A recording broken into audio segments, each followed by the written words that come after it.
Hi everybody, how you doing? I'm Pabs, the Racing VTuber and artist, and today we are going to be working on a comic that we started a little bit ago. Have not made much progress on it. I think the lack of a deadline is doing its usual thing to me. But on the other hand, it is nice though. Like, it is something that is personal to me, right? And it is something that I don't mind taking my time with. I don't feel like I'm under an obligation this time, so it's much more easygoing as a project. But maybe a little bit too easygoing. Maybe I need to crack the whip on myself a little bit. I don't know.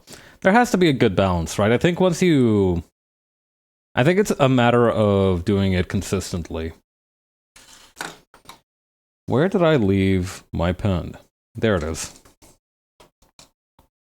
It's very strange sometimes. To give you a little peek behind the scenes, sometimes I have like 5 minutes to prep for stream, and other times I have like 30 seconds before the appointed time. This was one of those more like 30-second ones. I was eating dinner until like about maybe 40 seconds ago. This line needs a little bit of reworking. I am very happy with my dinner though. I made myself this very decadent beef stew that I made using like a I'm not sure what I should call it. It's a base, right? So at a supermarket that opened near my house, they sell these hot pot bases, and this one was apparently like sukiyaki flavored. So I tried to add it to some beef broth, and it came out pretty well, but it mostly still just tastes like beef broth. I think I'm gonna need more more of the soup base if I wanted to make a significant difference. Also, it's occurring to me now that this one doesn't really make much sense. There we go. At least that way it's more like going all around him. Hang on. Maybe we can even shorten this a little bit.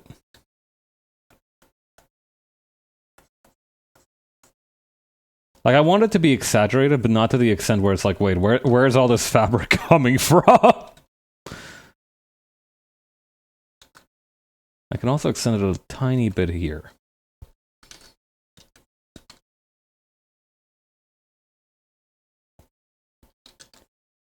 Okay, and then back here.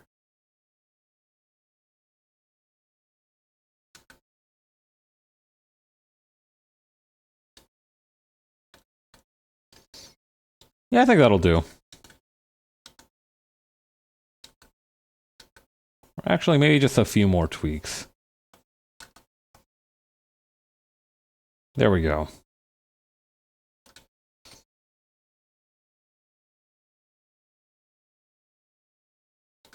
I've been taking a look at the new features that are dropping for... I think version 4.0 for Clip Studio Paint is gonna drop sometime in March. I don't recall when exactly in the new year it's supposed to come out, but I do remember that it's not particularly soon, but it's also not particularly too far away. It's like within the season, I believe. Or before the change of the seasons. And actually, now that we have the idea, right? So last we left off, the thing that we were doing earlier was that we were, and by earlier I mean Sunday? It feels so weird that it's already Wednesday. But yeah, what we were doing on Sunday was that we were making these randos over here. And I think now that we have the kind of idea for them conceptualized, I think we can actually add some of their stuff back here.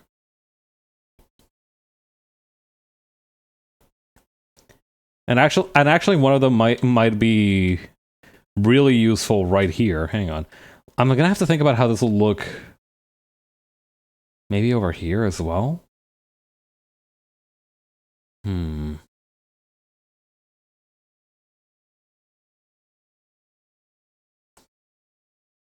Let's actually put it on another side. Or actually, let's just... maybe Let me get another quick look at it. Okay, yeah, it's kind of just anchor shaped.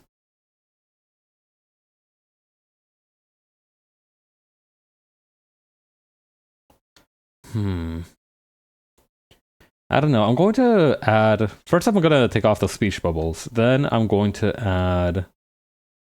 I should have given more of the melee weapons. The giant scale thing that Maze carries around might actually qualify. Actually, yeah, I should use one of those for the background here.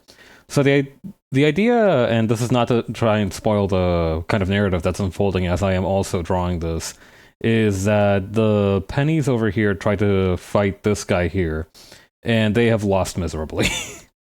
They got mollywopped. They got rinsed 5-1. They got perfected on one of the rounds. It was really quite embarrassing for them. So the idea was to have a bunch of their weapons kind of strewn around. And the ones that I think would be the best fit is probably Wedge's anchor thing. Or I guess it's supposed to be an axe, technically, but it looks too much like an anchor to not call it an anchor. You know, we're calling spade money a spade. We might as well call this thing an anchor. That's what, at this size, that's what it's most like. The only question is, how do we...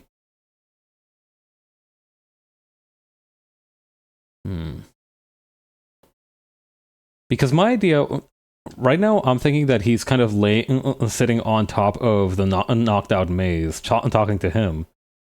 And he's using the anchor as to kind of pin down Maze.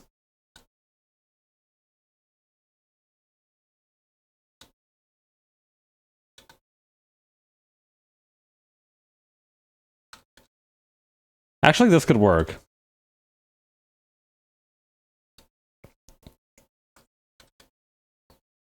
That almost makes it look like he's sitting on top of something normal, which I think would be a good way to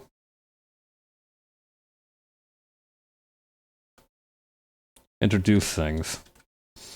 And I think the other thing that I can have over here is probably the scale that Maze uses. So I think that's gonna be right here.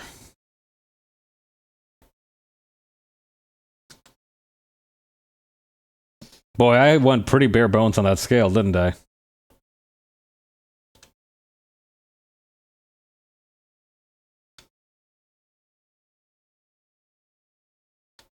How does this look with the text on, by the way? Not so far, so good.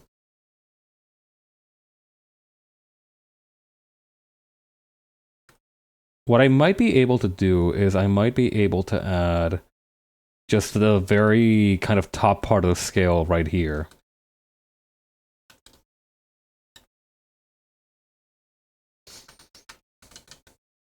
Maybe? The idea would be to have it kind of go out like this.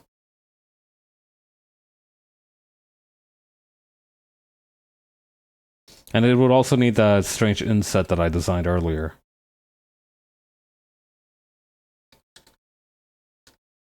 It looks a little bit like a Warhammer like this, so I think that might be a better way of using it. Now that being said, okay, let's say it's gonna go like... Okay. Okay, let's say that it's gonna go outward in this direction. That means that we are going to make the inset facing this way at the top.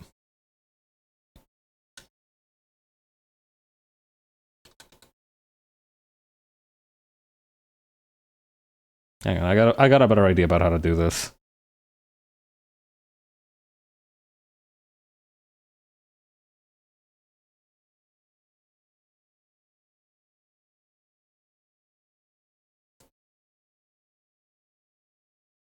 Okay.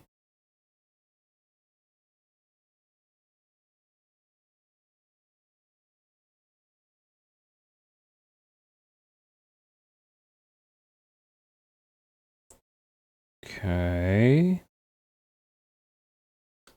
Wait, no. Hang on. I'm getting lost in my own maze.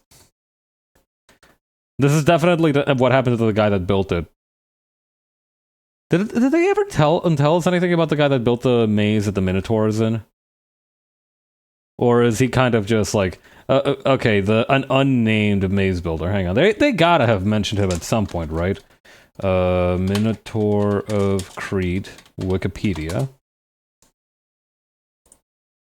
The Minotaur, also known as Asterion, my guy. Mythical creature portrayed during classical antiquity. He dwelt at the center of the labyrinth. Minos of Crete at Knossos at function. Oh, it was built by Daedalus. Okay, what was Daedalus' deal? He is the father of Icarus. Whew. Tough life, huh? Gotta suck to be him. Well, actually, no. He survived. Icarus very much did not, from what I recall of that myth.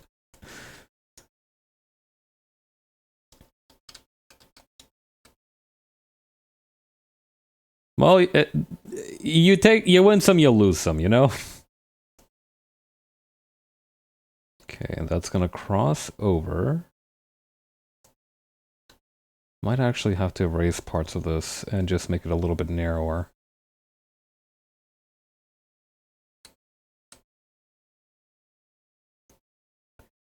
I was kind of cooking with this logo, but I fear that I have not practiced it at all in the 3 days that have passed. 3 days, 3 nights that have passed. And so, I am now reaping the consequences.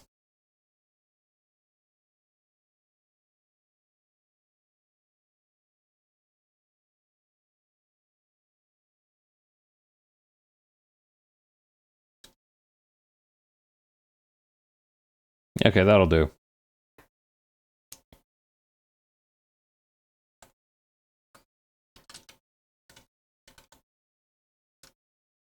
Okay, this is gonna kind of come in like this.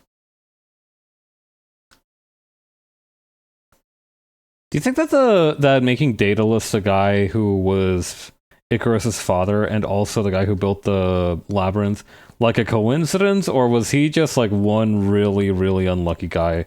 Because that dude has had to deal like with 2 Showa scientist situations within like one lifetime, and I feel like that's already kind of a lot for one dude to deal with.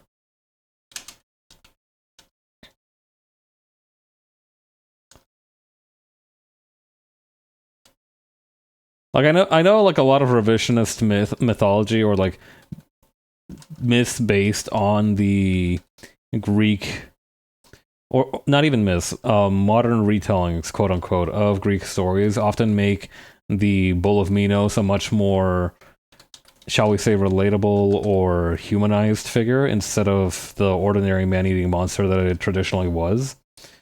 I will say that that's also kind of Kamen Rider, if I'm being real. I do think the Bull of the Minotaur of the Labyrinth is kind of a Kamen Rider in some regards. Has there been a Kamen Rider? No, there has been one that's based on a bull. I remember that guy from friggin' Geats, but I don't remember if there's one that's literally based on the Minotaur. What the fuck are you talking about? There are parallels between the Kamen Rider and the Minotaur of Crete. Oh god, I'm cooking something. I believe that I am cooking. Right, you know a thing or two about Kamen Rider. Have there been any of them that are themed after, like, the Bull of Crete, the thing that guarded the labyrinth in the Isle of Knossos from Greek mythology? Have there been any like that?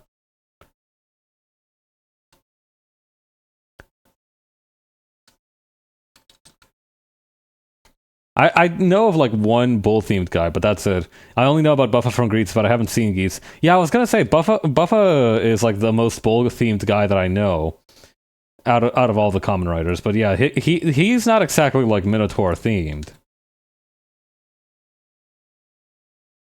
Yeah, we might need to wait for somebody with more knowledge of the lore of Kamen Rider to pop into stream, and then we can pester them with the inquiries. But yeah, the thing is that the Minotaur, right? Completely unwillingly born a monster. In many retellings of the myth, and many modern interpretations, modern spin-offs to the myth, they Tokuchat and V server. Good idea, actually. We can have the panel of experts weigh in.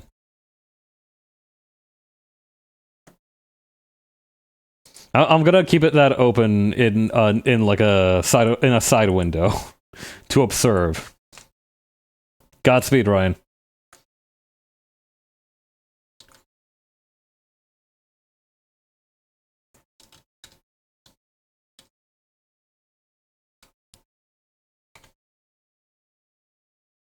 Oh, I didn't even notice a Godzilla that you put on the thumbnail for V's Miku stream. Really good.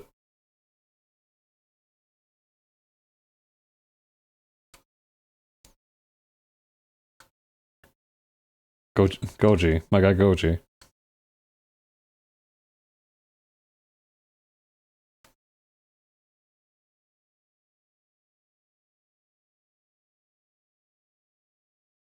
Okay, let's do this. Nice. Okay, let's hope a couple of people see that within the runtime of the stream. Also, I'm realizing just now that this indentation is definitely placed way too high up. It looks nice, but it's placed way too high up.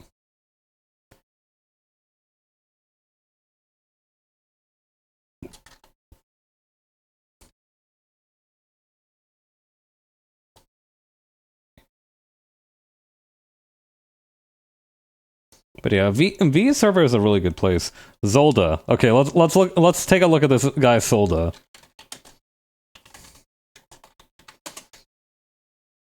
Kamen Rider Zolda. He's so green. Hang on. Let's see. Web browser. Kamen Rider Zolda. Mito Rider. Okay, Mino... Bull? Huh. I wonder what makes this guy... Hang on. Contract... Butobasso? What? What is that? Oh wait, no, here we go. Okay, Kamen Rider Zolda. Do we have like a more specific information? I didn't think of Zolda at first because only his Contract Beast makes me see that. Contract Beast.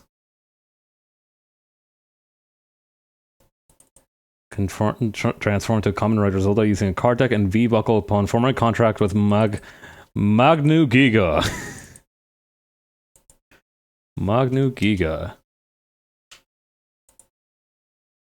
Okay, right.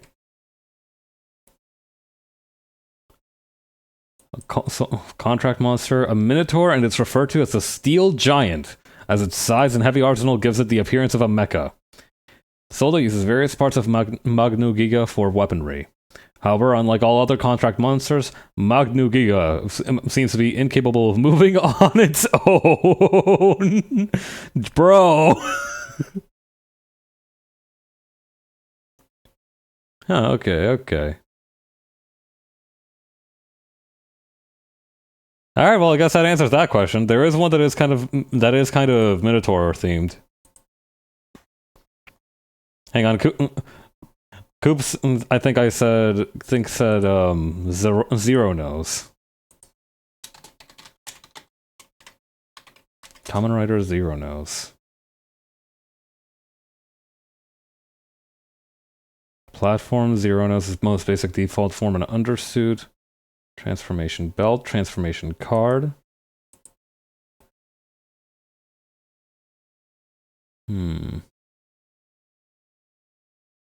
Overview. These cards must rust away into nothing after being used up. I'm not really seeing it unless one of the alternate forms? Beats me. He has something called a Red Bull Scan Eye. The mooing trains during his transformation is on the nose. Oh my god. Well, there you go.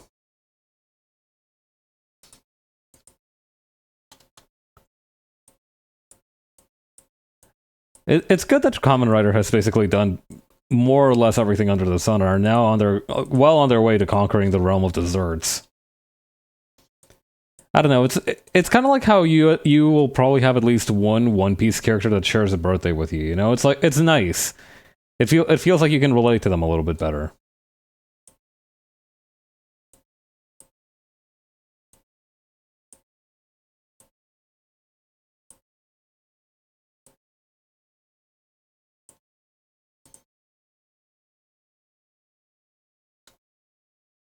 Okay, how does this? Okay, I see.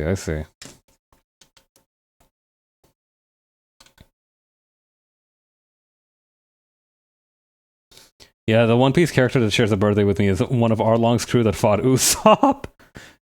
God.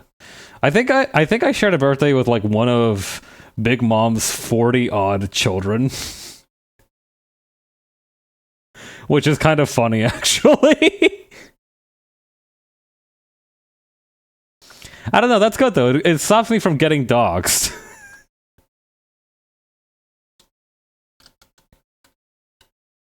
If I just say, oh, I share a birthday with one of Big Mom's kids, they'll be like, which one? And I'll be like, oh, you know, one of them. Start guessing.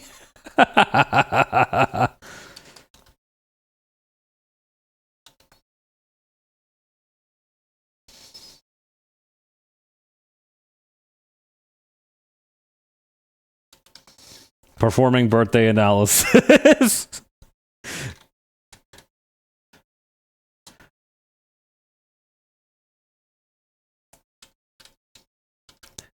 I will never let people on the internet know it's my birthday. That's gonna be my last line of defense in case I need to burn bridges and start a new life.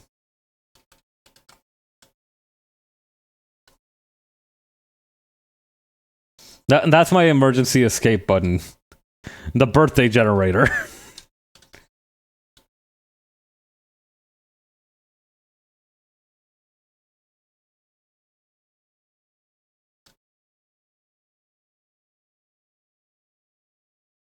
Okay, we need to put this somewhere around here, I think.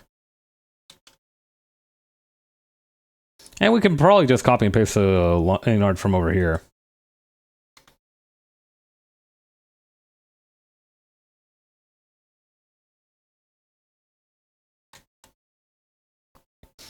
Saying happy birthday to you every day to see if your reaction each day and determine if I'm correct or not. By process of elimination? That's crazy.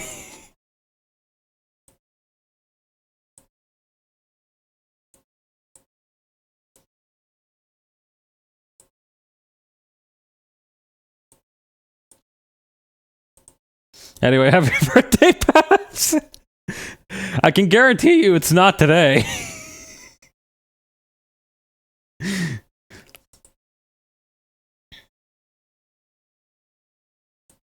Well, do as you like. I can't really stop you from wishing me a happy birthday. If anything else, it'll probably brighten up my day every now and again.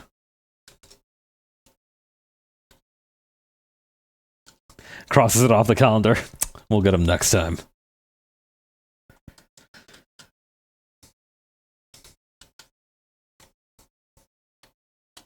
Then I'm just gonna start saying you're right every single day that you wish me a happy birthday, and then you'll just have to wish me a happy birthday, and I'll say, oh yeah, it's my birthday today, and then you'll believe me, and eventually, when you are actually right, you won't know if you're right or not.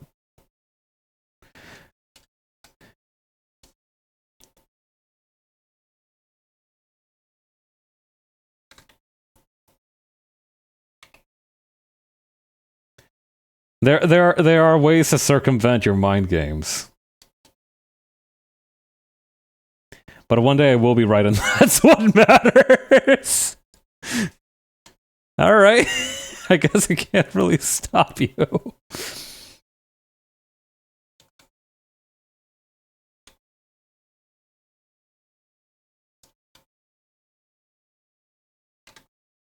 Okay, and put this a little bit like this. I guess I drew the face on the top panel a little bit wide, huh? Let's go ahead and shrink that down a tiny bit.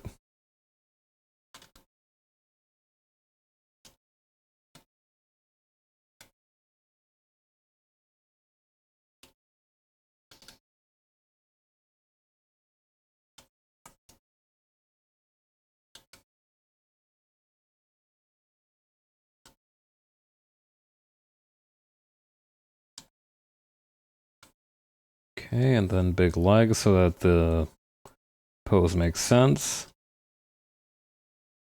Or actually, we could probably push this part of the arm a little bit forward. I think that would make more sense for the pose.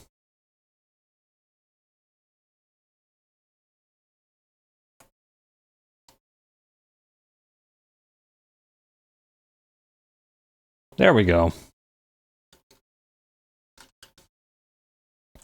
Oh yeah, speaking of anniversaries, I read the other day, right? I was looking through my emails the other day, and I was checking my spam folder in case an important message had come by, and it got accidentally redirected to spam.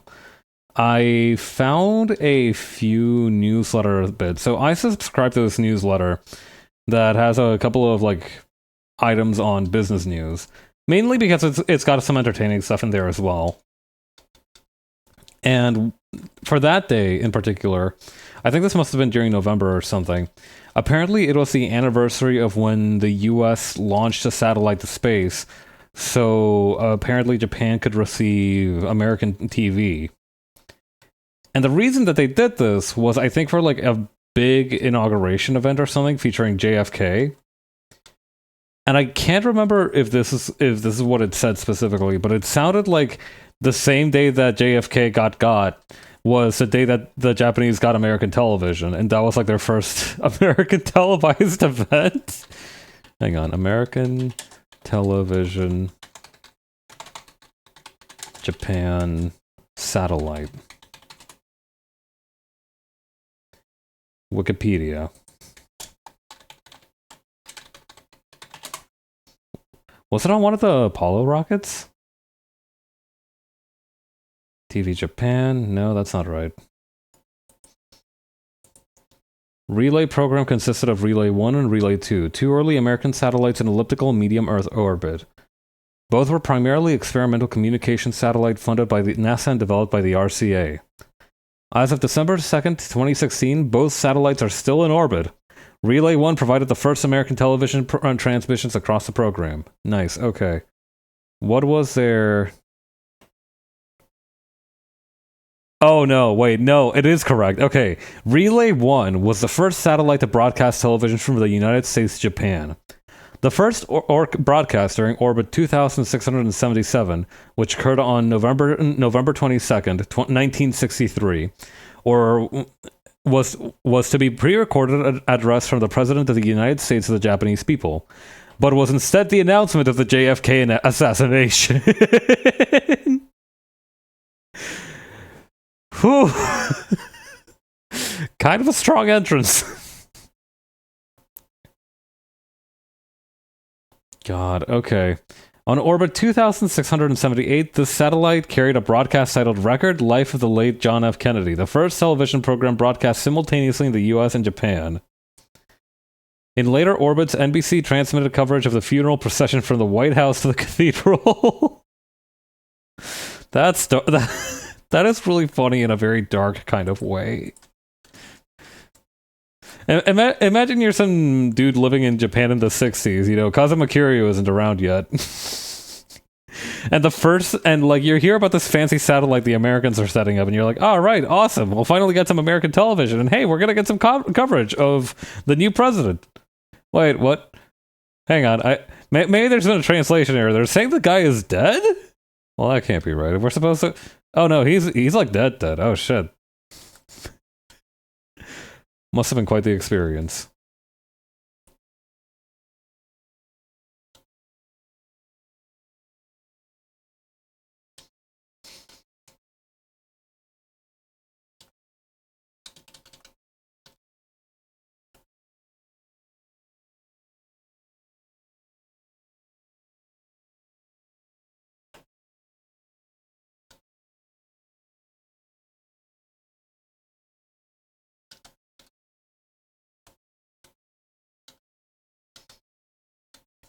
Okay, then over here.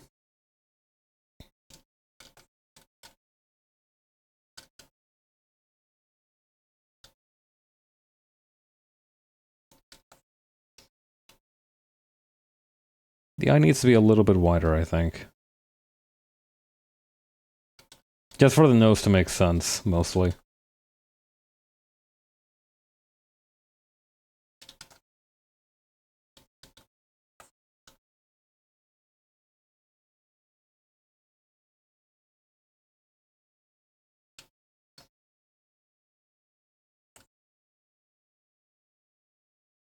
Okay.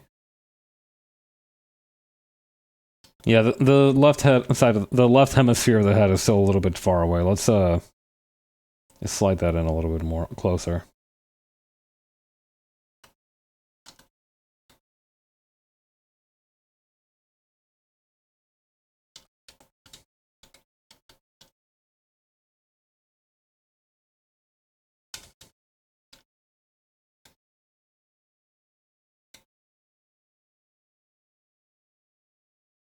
There we go.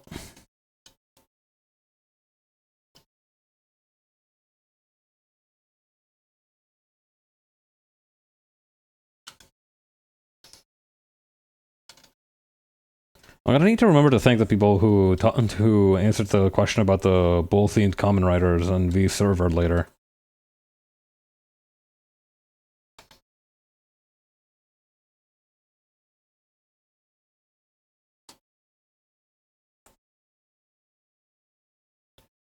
Okay, then over here.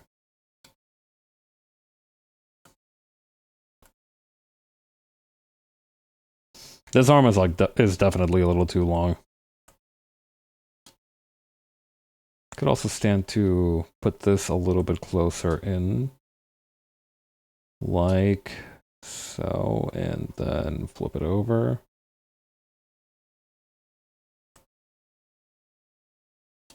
Perfect.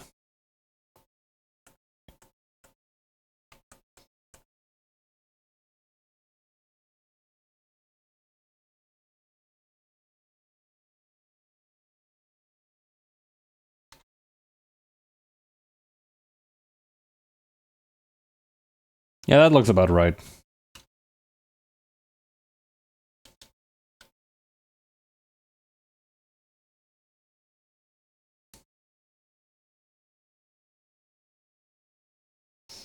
Maybe I should change up the pose a little bit more, though.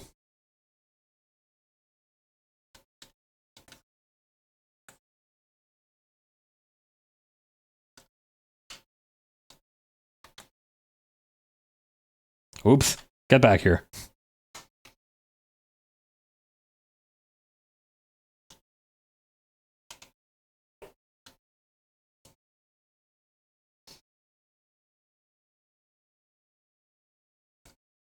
Actually, maybe I should just keep the one from up here.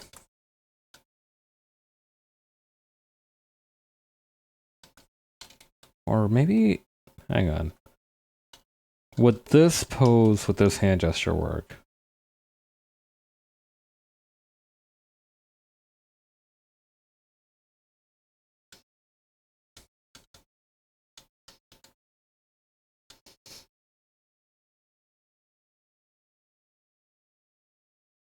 Actually, yeah, this works. This works also. We'll go with this one.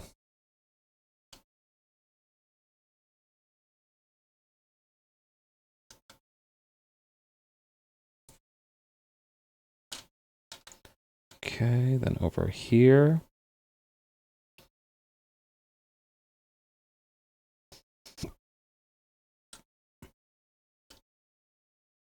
There we go. I will say, making that stew, I found a... I did find it surprisingly satisfying in the sense that when I went to bed, the stew was still cooking, but when I woke up, it was more or less ready. And I could basically just leave it on low, or even turn it off until it was ready for me to eat. Until I was ready to eat it, rather.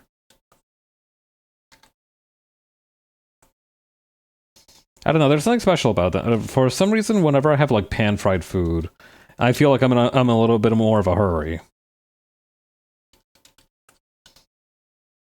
Not to mention, it goes really well with the rice because sometimes with the rice, right, you don't get enough moisture in each bite, so you have to like drink some water afterwards, or it goes down dry. But with this, there's no such risk. You know, you got the juices from the broth.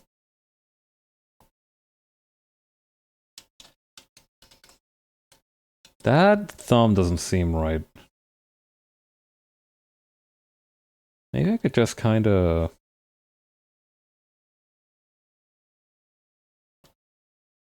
Does that look right at a distance? It does not. Does that mean I have to put it in even further up? I think that might be it, actually. And just scale the whole thing up a little bit.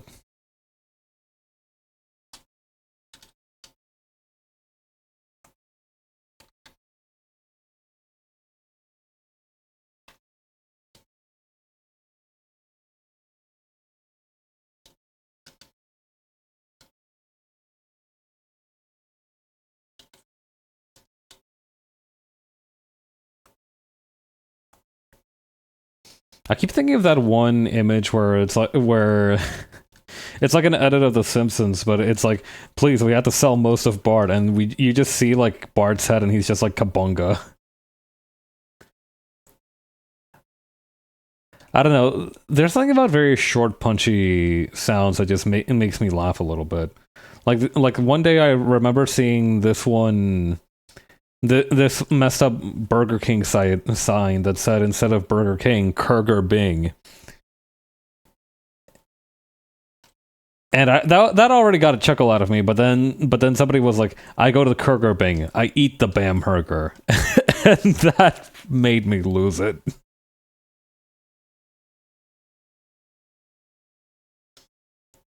I feel like I'm very easily amused, but I also don't think that that's a bad thing necessarily.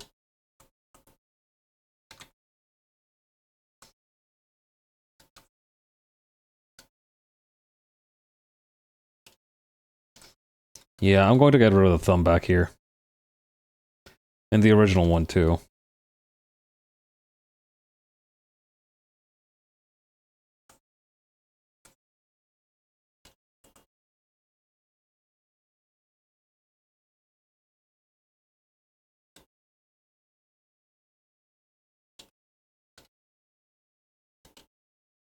I'm also going to redo the eyebrows.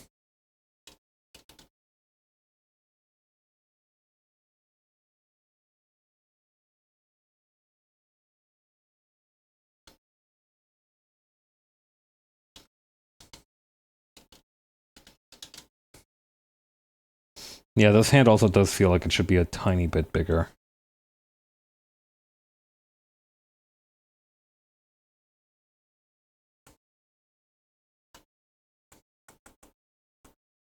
There we go.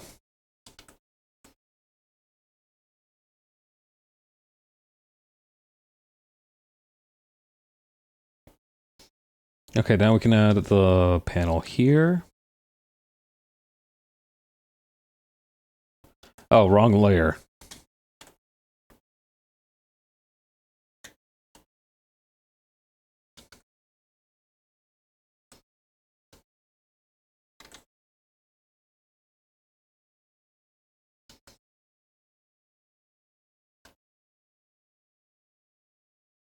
Okay, we can add a...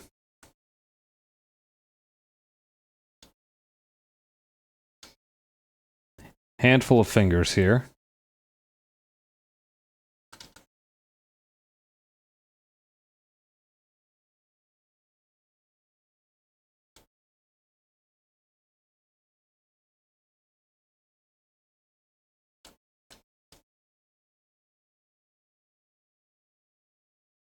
There we go.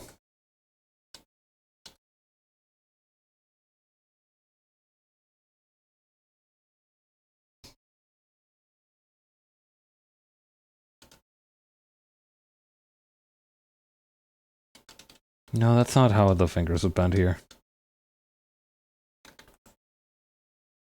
Maybe we need to rearrange this a tiny bit.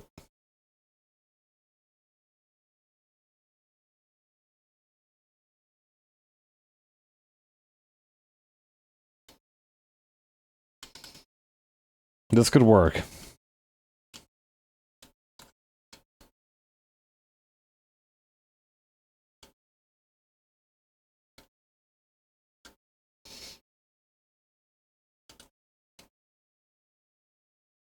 Okay, then over here.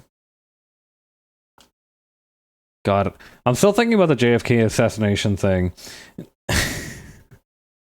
What if the aliens do one day reach the Earth, right? Like, we're talking about millions of years into the future.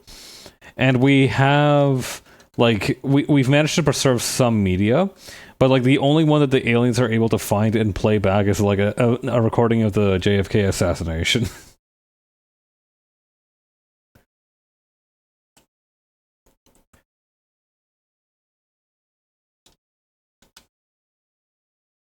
I don't know. I feel like humans have a pretty good understanding of like projectiles, but I think the aliens might think that his head just did that. And they feel like, damn, rest in peace. I don't know. I feel like there is definitely some bullshit that aliens could use to traverse long distances in space that might not even be possible yet, just like due to how physics works at the moment. Physics might change how it works. I feel like that's like a pretty big nightmare for a lot of people. So I do think that it's fairly possible as a happenstance. But yeah, what if they just don't know what a gun is and they're like, damn, that human must have been stressed as fuck or some shit. In a stupid little metal vehicle in his tiny little mini ground-bound spaceship. Those things look sick as fuck, by the way. We should invent those if we haven't already.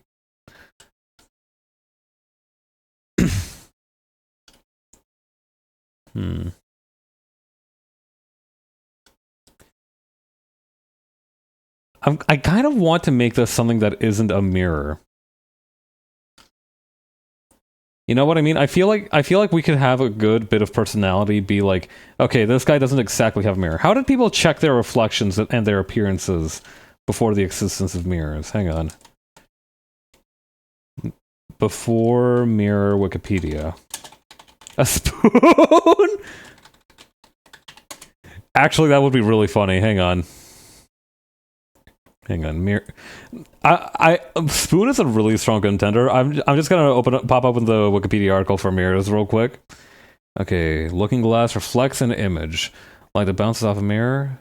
Natural mirrors have existed since prehistoric times, such as the surface of water, but people have been manufacturing mirrors out of a variety of metals for thousands of years, like stone, metals, and glass. Stone. Okay. Bronze mirror. Okay, bronze I could understand. Cleveland Museum of Art. Seated woman holding a mirror. Ancient Greece. Ooh, okay. Pieces of polished stone such as obsidian. Oh, that would make sense, actually. Okay, yeah, copper mirrors. Makes sense.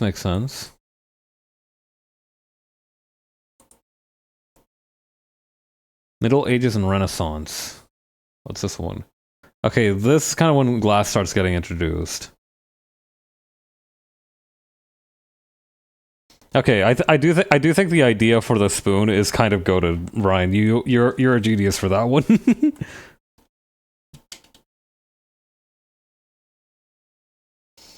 Especially since it can make like a really funny looking face. Hang on. Do I have any spoons nearby? I do not. I have a okay, no, that's a tiny little tea time fork though that I use to stir my coffee. Hang on, I have an old razor. That I could use that actually. I have an old Bic razor that I have this at my desk actually. It's not like I shave at my monitor.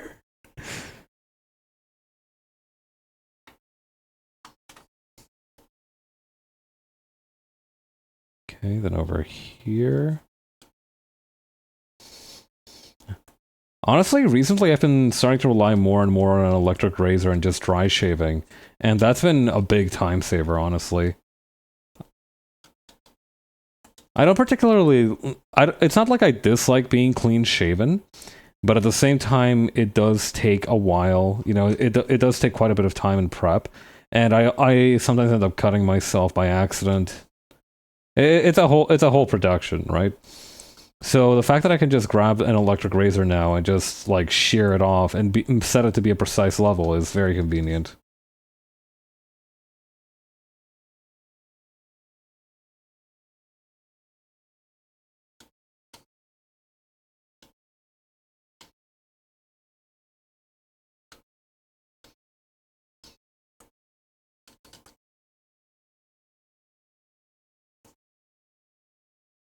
Okay, then over here.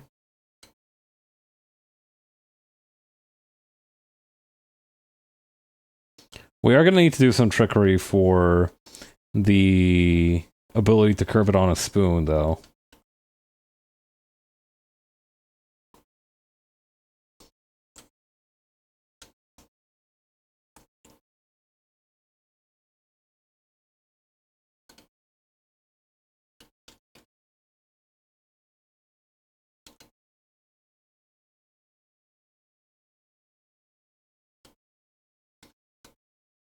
Hmm.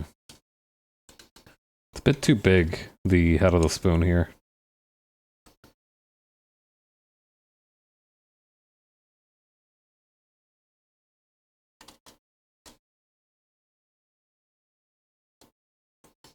That'll help.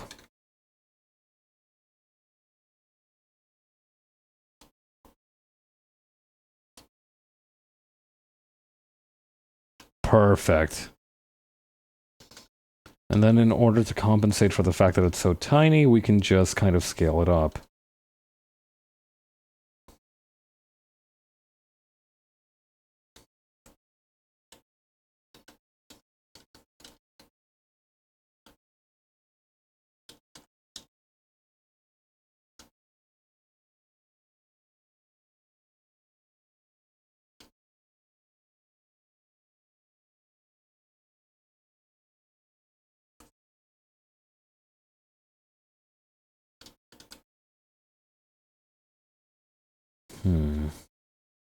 Could we, like, hang on.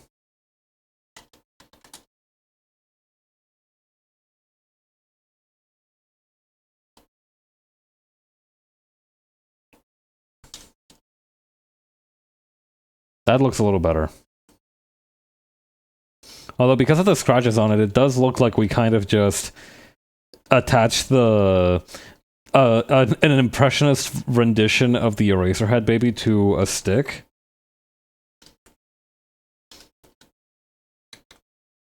It's like somebody made a popsicle brand out of David Lynch movies, and they wanted one that would be like kind of viral, so they went with the Eraserhead one, and it kind of took off big time.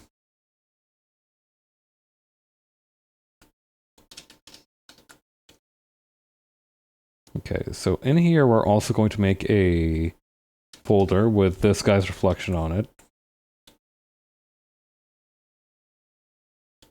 He's using his right hand here, so we'd be using the left hand.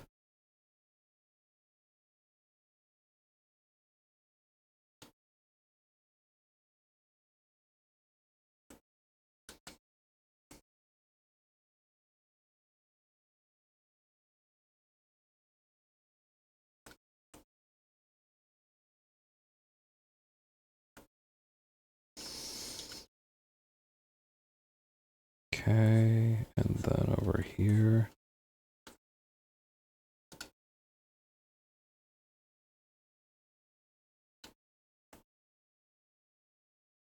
Doing it like this, and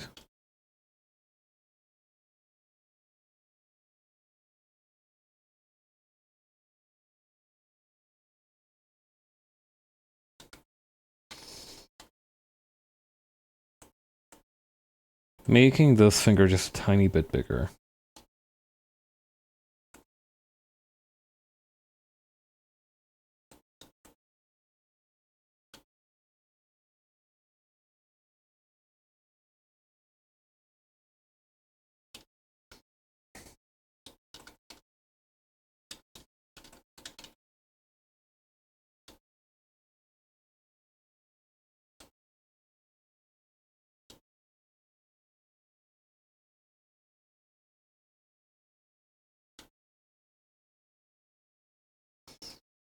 Very kind of nervous smile, I think. Definitely, like, I think he's like trying to smile on purpose, which I think is kind of I think he's trying to smile on purpose when he doesn't really know how to do that yet.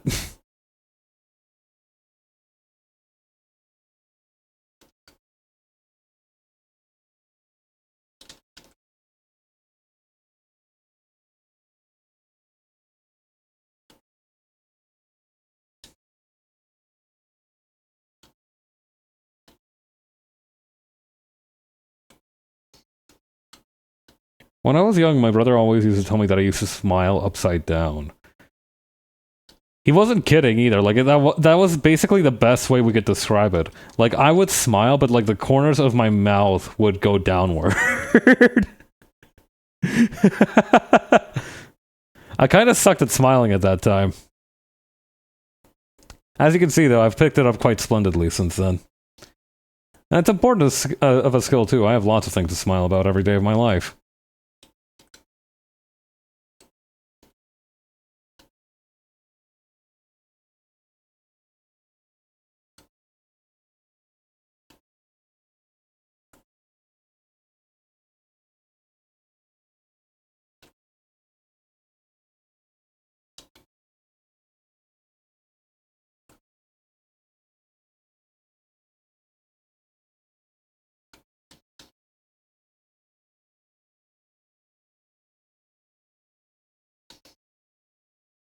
Okay, getting rid of these ones here.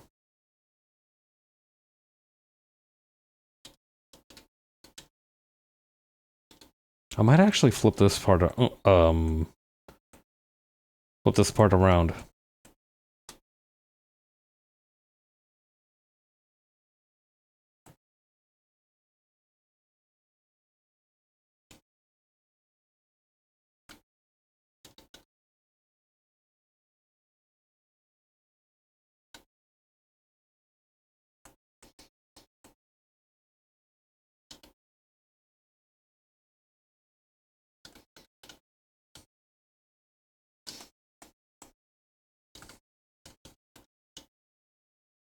I do love, it is really funny to me drawing characters looking just kind of busted a little bit.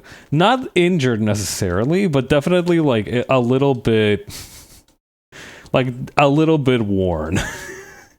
Like they could definitely use a nap.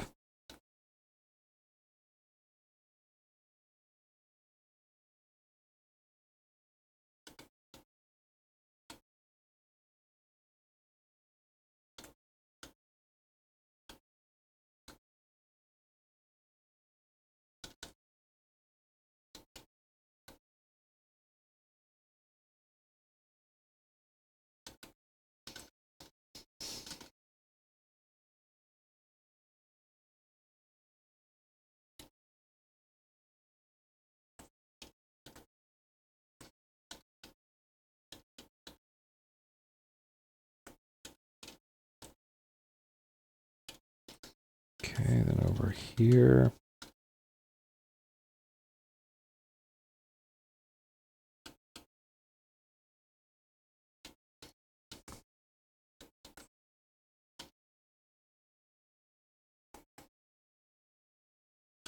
Nice, okay, and then we can just reduce this one just a little bit.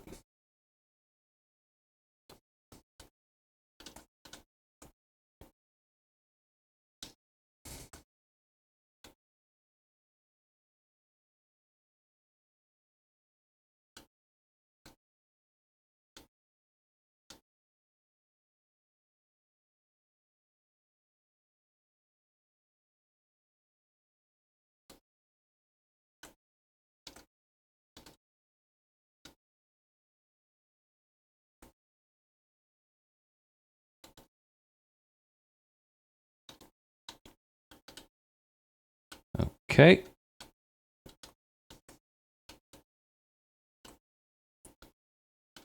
What else has been happening recently? Oh yeah.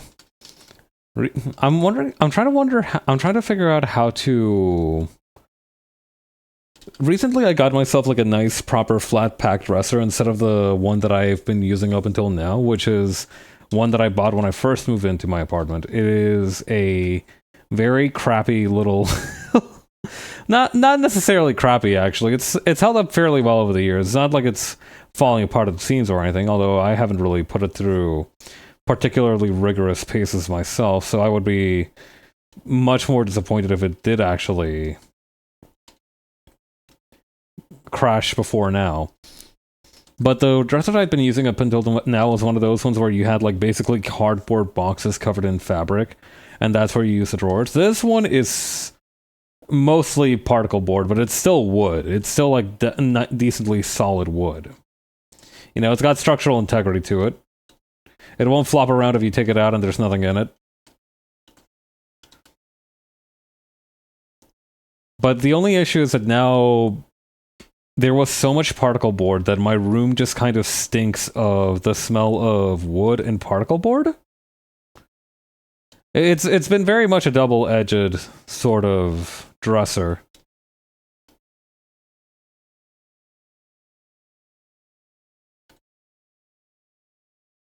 It does look very nice, though. I'm very pleased with how it came together.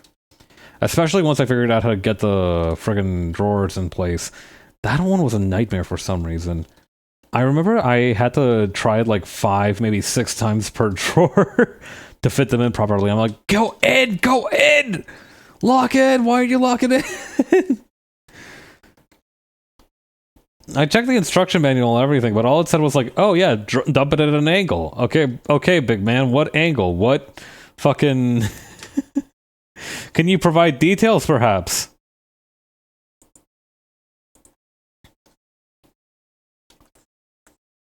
But yeah, no such clemency was granted, I fear. I still feel... Hang on, I need to do 2 things. First, I need to increase the line width of this one so it looks a little less unnatural now that it's scaled up like this. Second of all, maybe a little bit over here.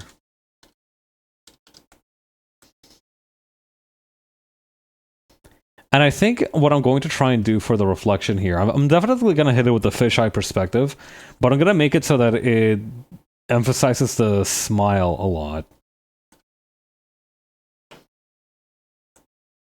I think that's definitely the move.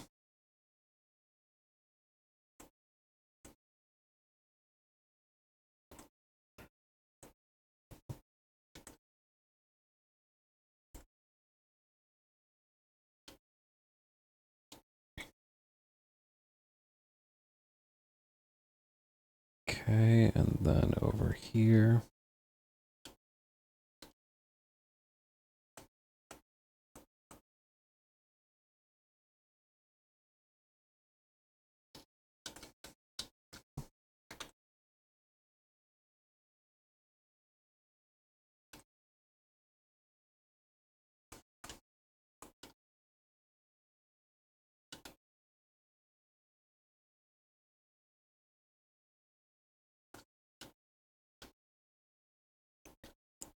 Drawing stuff freehand can cause some major headaches in terms of just balancing everything towards the end.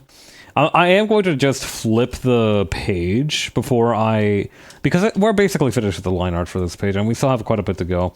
I'm going to flip the art on this page just to double check that it is working as intended. I'll suffer the consequences at that point, but there's something so much more liberating about just doing everything freehand.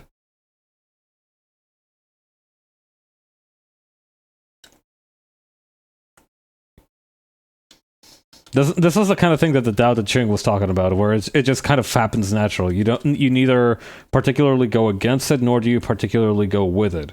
It is, and so are you. Of course, I might be singing a different tune once I flip the line art. But again, that's going to be a consequence for later days.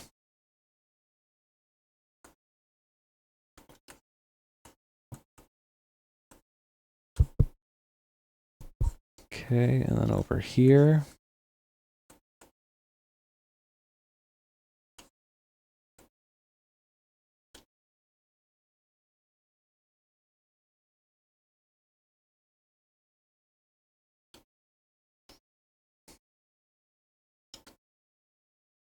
I actually think I need to make the fingers bigger.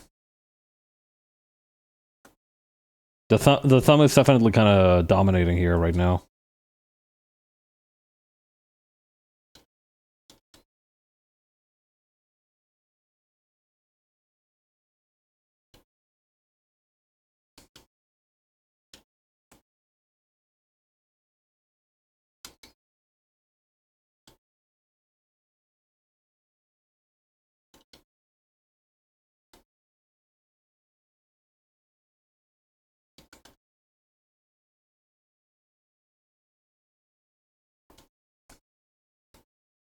Hmm.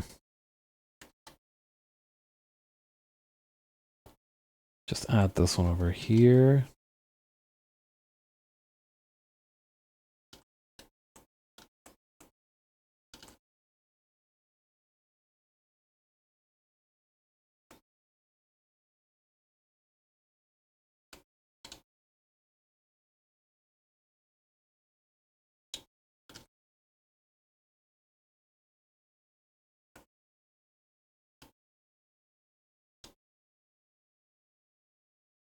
I guess the fingers need to be a little thinner is the thing.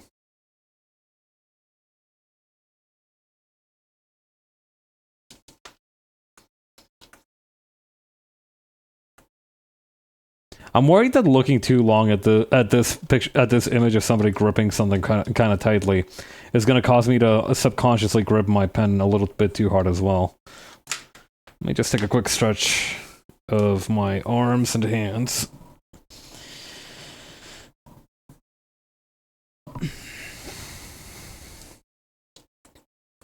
Come to think of it, stretching is vital no matter what you do, but it's especially important for artists. Which probably explains why they have such frequent use of the stretch redeem. I wouldn't know since I took my own redeems out back behind the shed last March, I think.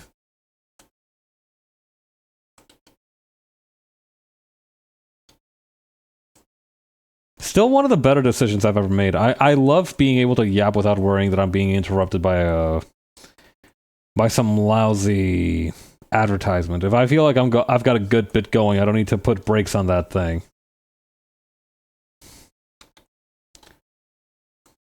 Very, very liberating feeling.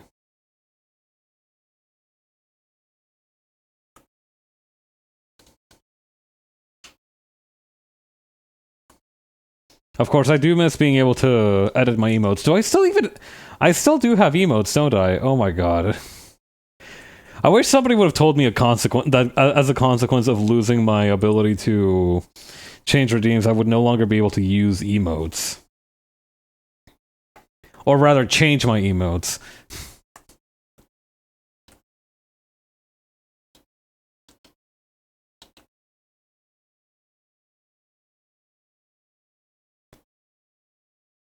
Like, it'd be one thing if I would have lost them. That would have been bad, but like I would have understood that to some extent.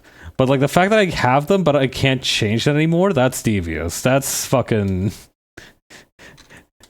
Twitch was definitely messing with me on that one.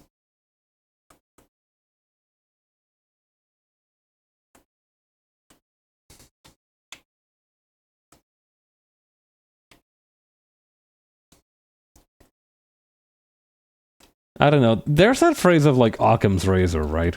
Where the simplest answer is often the correct one. And there's also Hanlon's razor, where it's that you shouldn't assume malice wherever stupidity may be an acceptable explanation. But then there's like this kind of Schrodinger's cat of Hanlon's razor, where you need to determine, okay, is the thing that this website is doing, and it is a website, mind you, like this is very important to the whole conundrum. Is this website messing with you on purpose, or is this just because like you're doing something strange that nobody really made a use case for, or nobody really expected during testing, and now you're just turbo boned through no fault of your own or the programmers necessarily. I don't know. It's interesting to think about.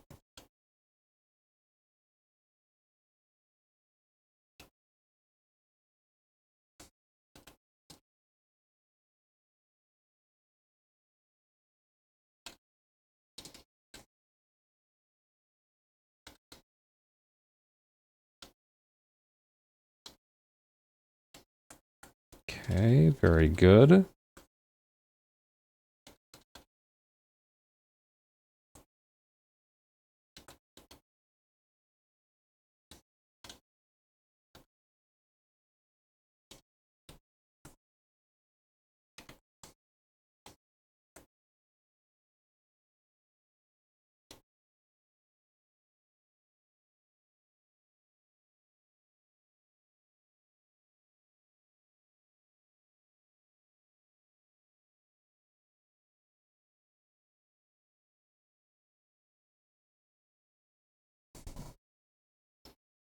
Okay, and once again, we just kind of increase the line width a little bit,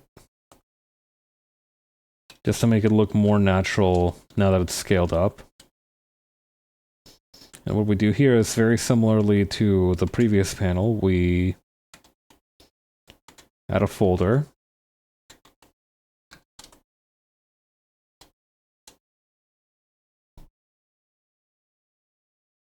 But instead of a smiley face, now he's just kind of like slouching.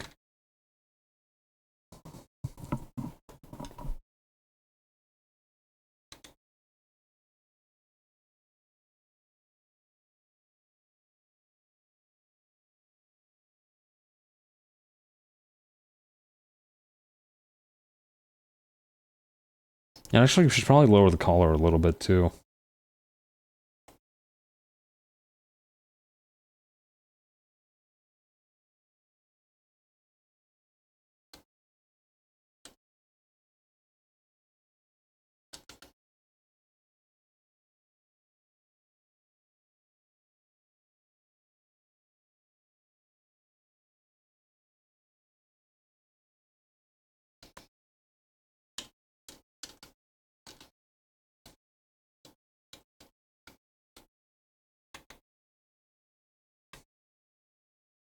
And maybe we can make his face just a tiny bit longer.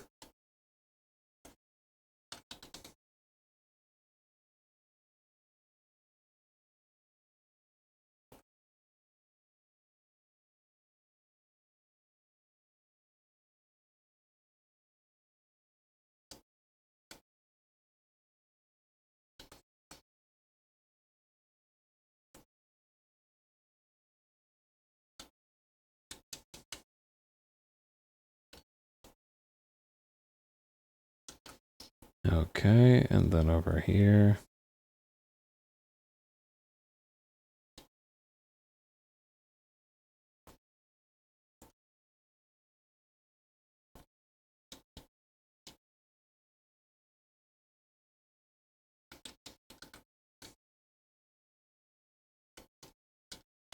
Okay, perfect. Alright, this should be basically all we need for, in terms of line art for this first page. Now, the question is... Well, actually, first of all, I should probably go back and edit the spoon a little bit, just so it has a little bit more panel-to-panel consistency.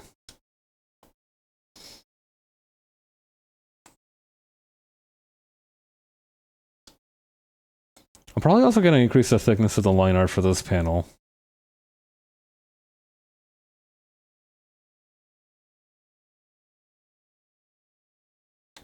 May increase the size of this eye as well.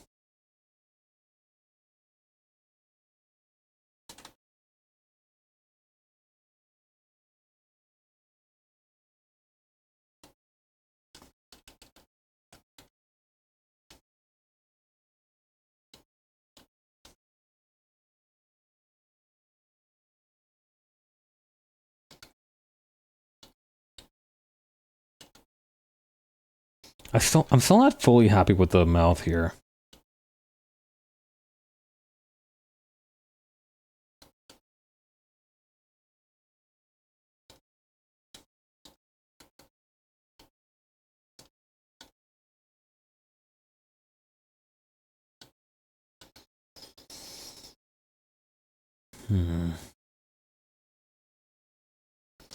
I remember there was something else that I wanted to do with the line art somewhere, but I forgot what it was. Oh well. Should we move on to the next page?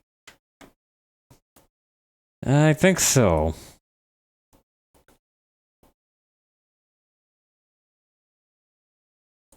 Unless...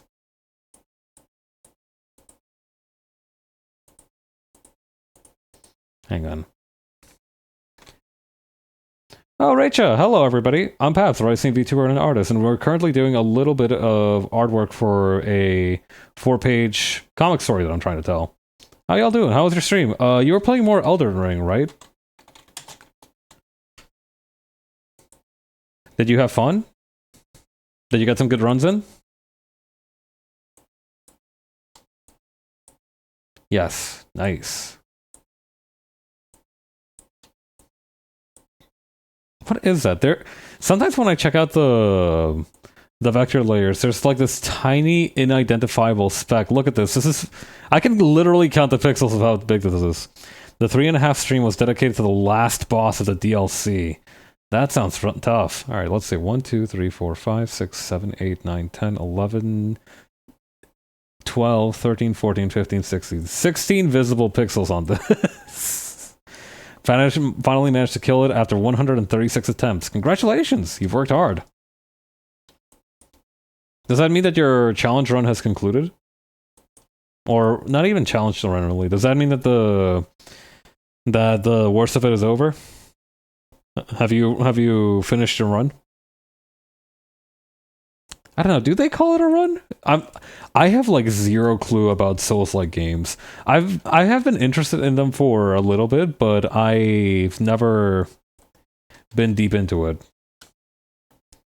Wasn't the challenge run? That it is done now. The DLC boss was the last thing I had to do. Nice work.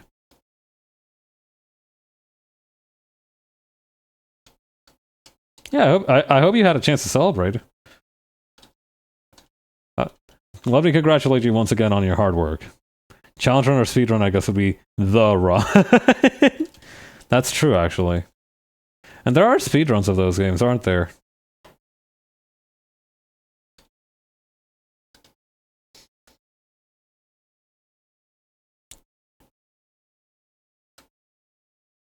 Yeah, I think I'm just gonna move on to the liner for the next page.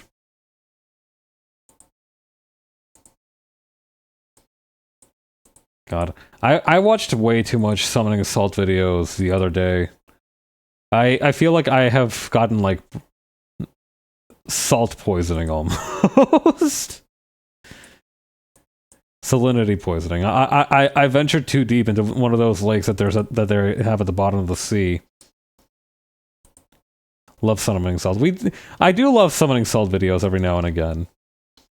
I do feel like they are definitely more of a sometimes kind of thing to watch for me. That is my issue, is that I haven't figured out either how to... Hang on. What's on this page? Oh, I see. Yeah, I haven't figured out if I want to start watching like more regularly televised content, or if I shouldn't call it content, but yeah, more regularly televised stuff, or just try to find something new to watch on YouTube when I'm eating lunch.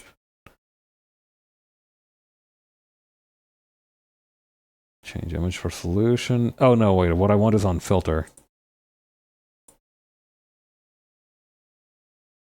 There we go.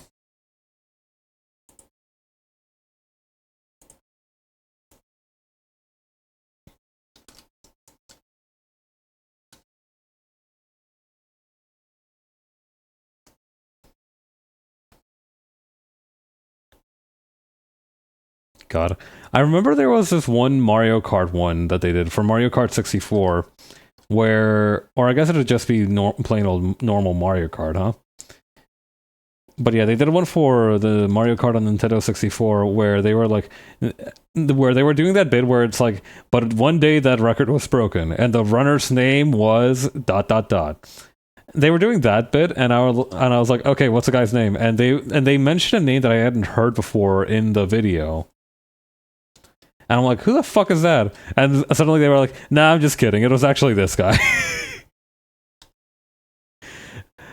I'm assuming that the guy that they mentioned in that one was probably like some kind of notorious monster in one of the other videos.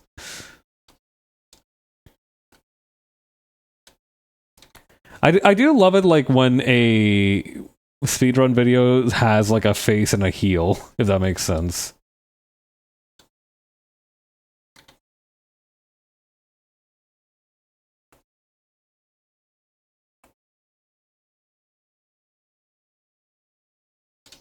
If I'm gonna go with this kind of proportion, I'm gonna need to make those ears way smaller.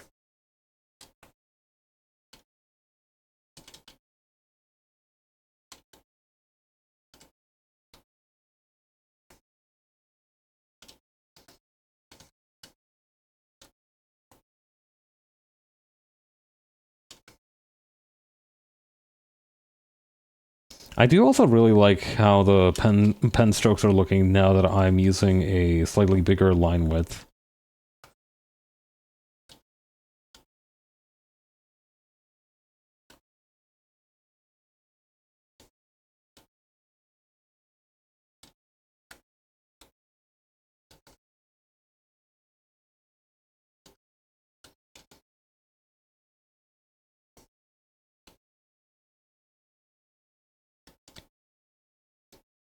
I think I would be well adapted to trying out speedrunning, but I wouldn't actually get very far. Like I have a lot of patience, and I have a I do think I have the speedrunner's temperament, but I do not, however, have the speedrunner's fast twitch motor skills that are necessary for most circumstances. Then again, most speedrunners don't get into it to kind of put points on the board in a major way, I reckon. You know, as is the case for most hobbies. Still, I feel like it's one of those things where it depends a lot. Oh yeah? How so? Do you know a lot about speedrunning then, Rachel? Gotta find a game that works for you.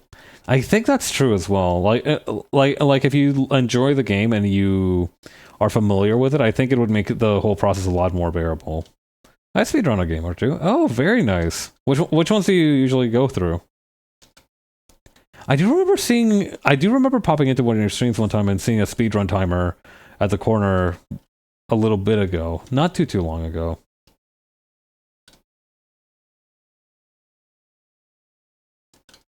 Also, I need to flip this spoon around.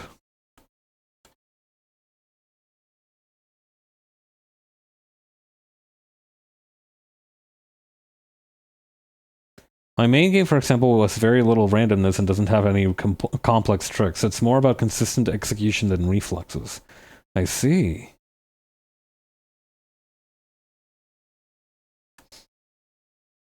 It's a little bit. It's a little bit like the opposite of that one saying, right? Like, you know, madness is doing the same thing over and over again and expecting different results. Like you expect the same result in this one. An indie platformer called Squirm. Oh, cool.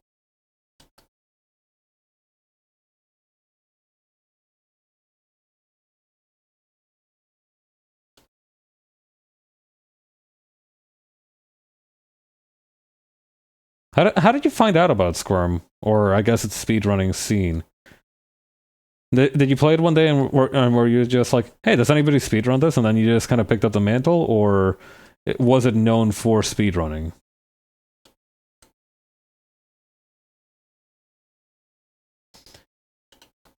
Oh, and let me know if you gotta head out as well. By the way, I do know that it can be that the Elden Ring stream I imagine couldn't have been easy on your stamina. But so let me know if you gotta head out.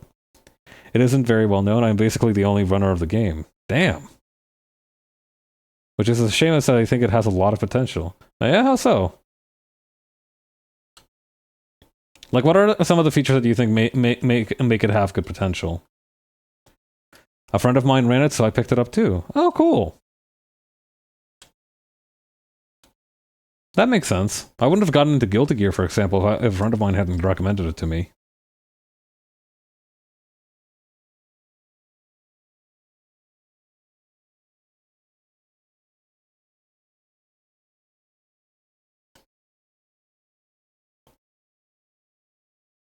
Okay, and then over here.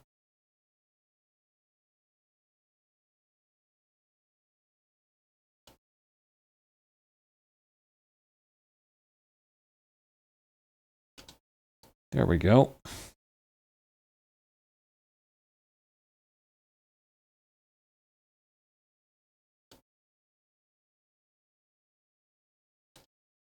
Oh yeah, this line width is definitely working for me.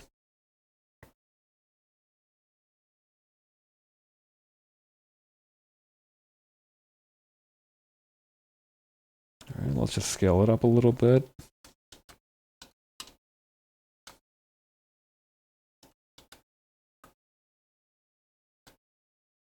It's not too long, about 20 minutes.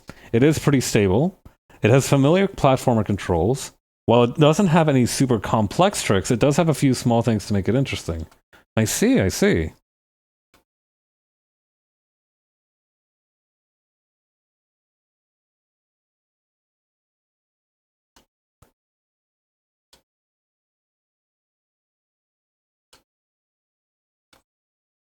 That makes sense.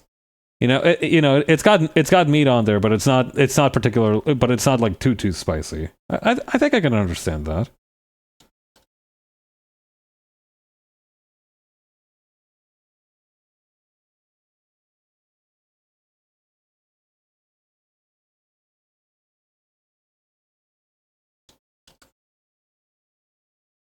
In terms of when I last had a timer, I was practicing last week as I am running it at a live event at the end of the month.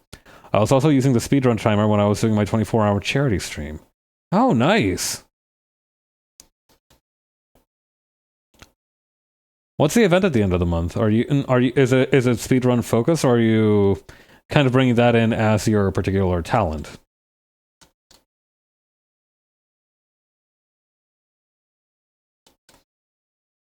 Yeah, it's a speedrunning event. Ah, nice.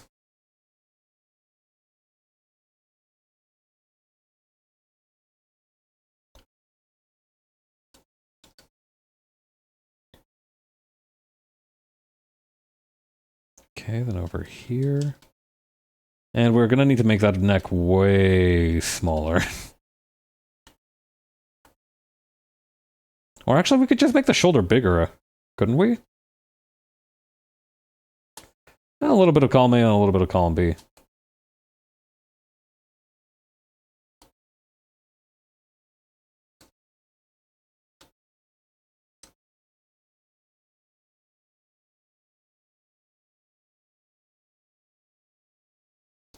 It's called UKSG, United Kingdom Speedrunning Gathering. UK-based event that takes place in Glasgow 3 times a year. Nice! A weekend-long event, so not a ton of runs. I honestly prefer events that don't have that much stuff to keep track of, though, because like if you have too little stuff, right, obviously you're going to be like, oh, there's only a couple of them that I want to tune into. If there's a few things, then you're like, all right, we can browse around. There's like options for what we want, but if there's too much stuff, it's almost like, oh god, which one should we watch?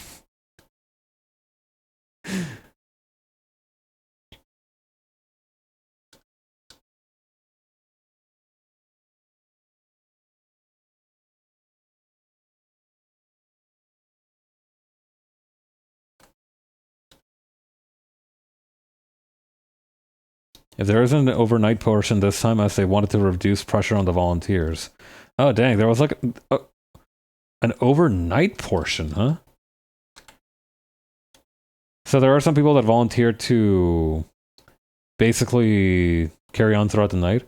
At 1 a.m. on the Saturday and starts again at 8 a.m. on the Sunday. Oof. Previously to run from Saturday to Sunday without stop. Oh, jeez. Yeah, okay, yeah, no, I think that's definitely a good move.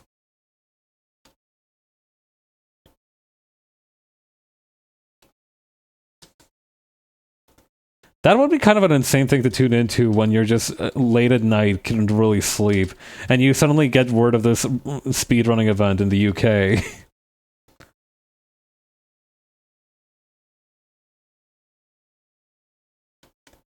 That feels very much like how like a speedrunning shown in an anime would start. Like the protagonist would just be crashing out after studying all night, and they'd be like, "Oh God, I can't sleep though. What should I do?" And they just tune into this, and it's like, "Oh my God, this world that I have never known before. I must immediately find a club for this at school." And there is a club, but either it's underfunded and under threat by, like, I don't know, the fucking esports club at the school, which is like, speedrunning is stupid. Fortnite is where it's at. If you can beat me at ranked Fortnite or Minecraft parkour or some shit.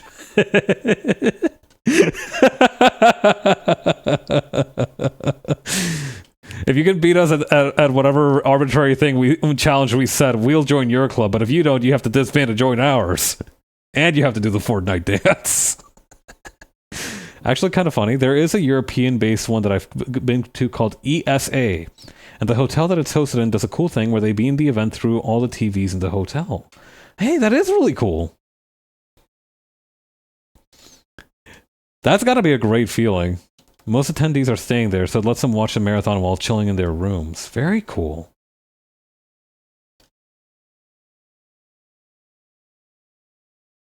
I do think that's a very nice touch. I do think that's definitely very considerate of the hotel. Particularly because it's like, yeah, no, we're paying attention to the people who book our rooms. And, you know, it's not... I don't know. It's always nice when the venues and the places where these people... You know, where these kinds of events occur, sometimes they're treated with contempt, and it doesn't really, you know, it's not nice to see. But other times they do these very nice things for them, and it's like, oh yeah, that's nice.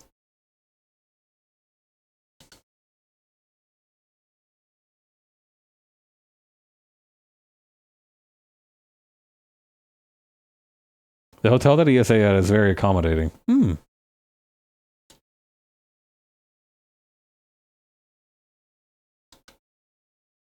They give room discounts to the attendees. Dang.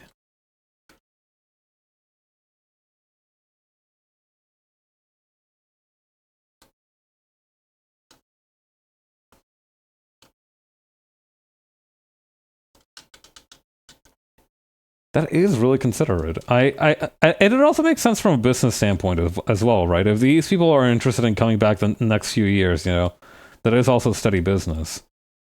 Everybody benefits to some extent.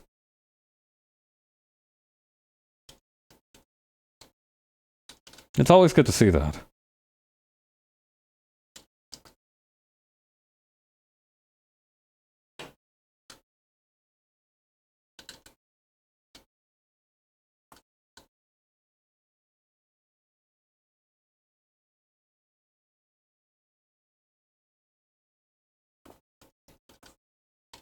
Okay, then over here. Actually, that makes me wonder if there are any speedrunning events near where I live. I know for a fact that weirdly enough, the place where I live is some kind of weird hub for competitive pinball.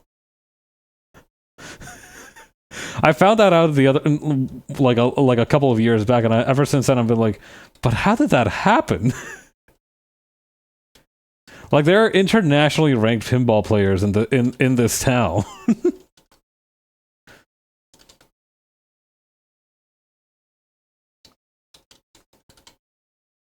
It is cool though. I do like that. Although weirdly enough, I haven't seen that many pinball machines. May all the internationally ranked players are hoarding them in their homes. Who knows? Although I haven't been to a whole lot of arcades around here.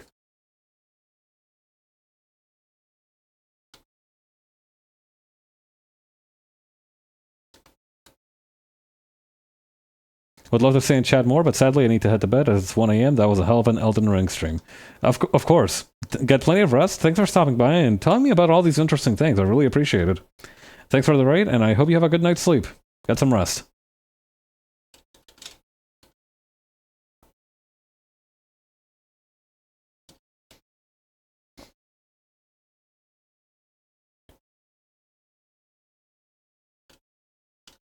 Oh man, I really got to pay attention to where I'm putting these patterns as well. This is going to come back to bite me. Catch you later.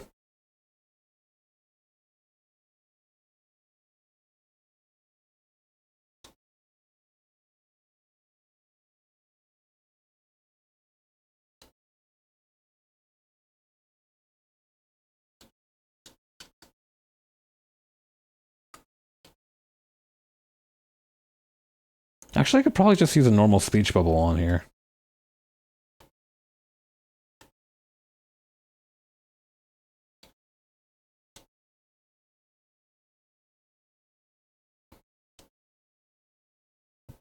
Let's see, balloon tail.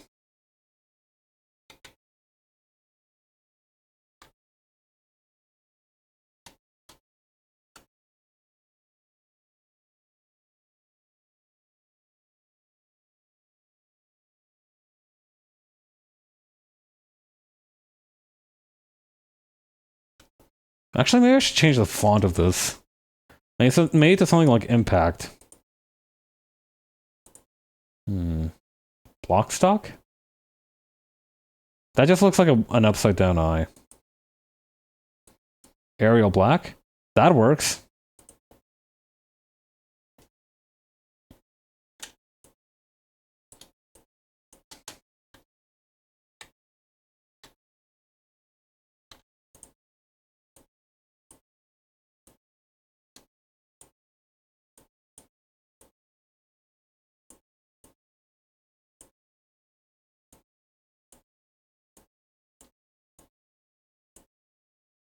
Or actually, I could probably just... Hang on.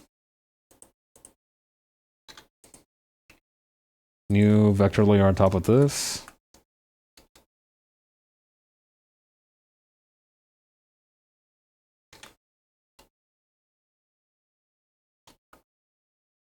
Put that a little bit lower.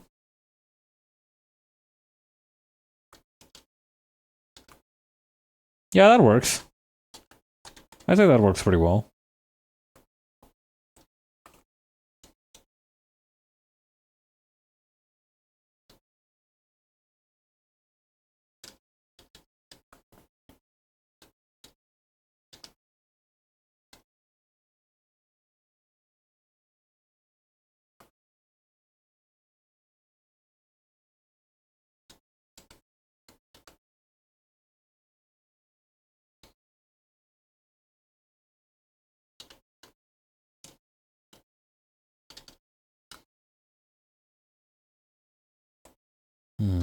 Let's move this a little bit further into the panel.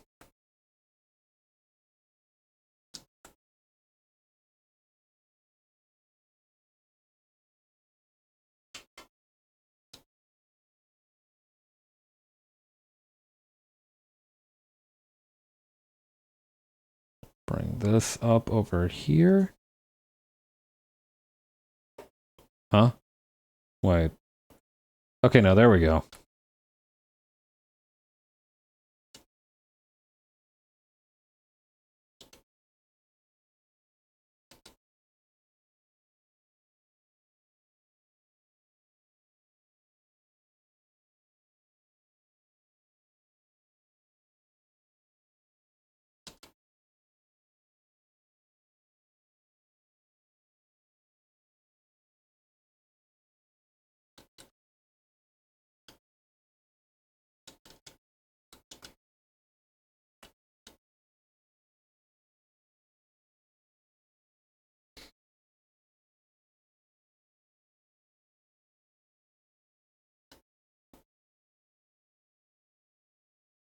There we go.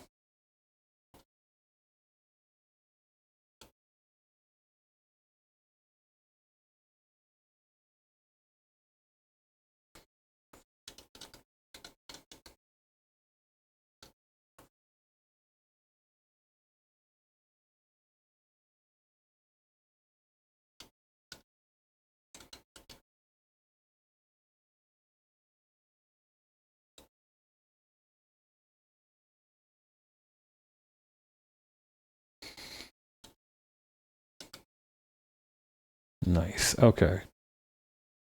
Just add the ponytail back here.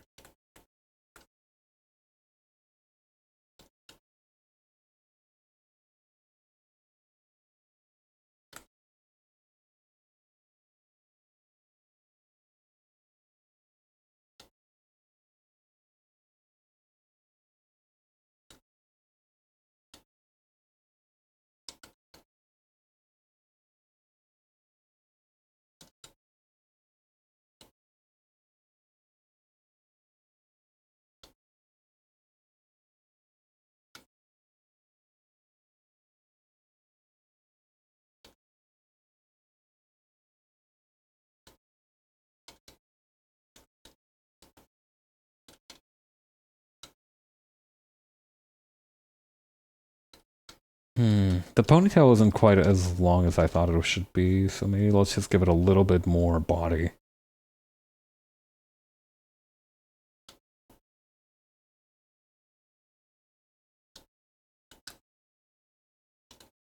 I kind of forgot his ears, didn't I? Whoops. Let's go back and fix that real quick.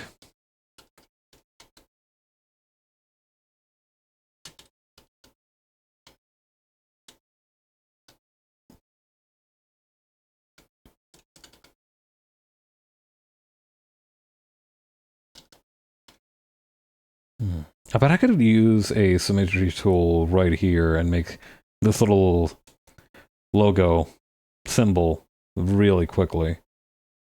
Let's try it out. Gonna need way more lines than that, though. Let's do 14.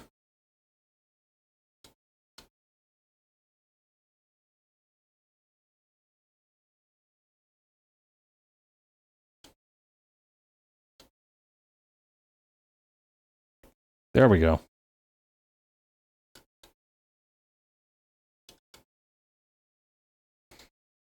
But if I really want to make a ton of these little guys, that's the way to do it. There we go. We can turn off that ruler for the time being.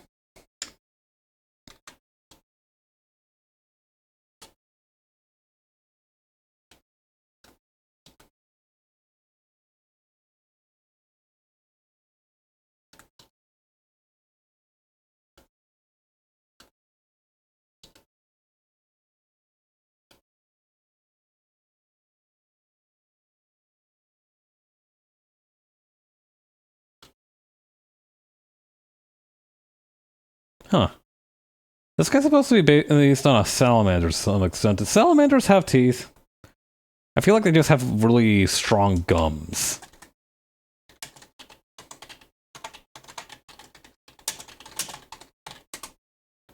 Salamanders have teeth.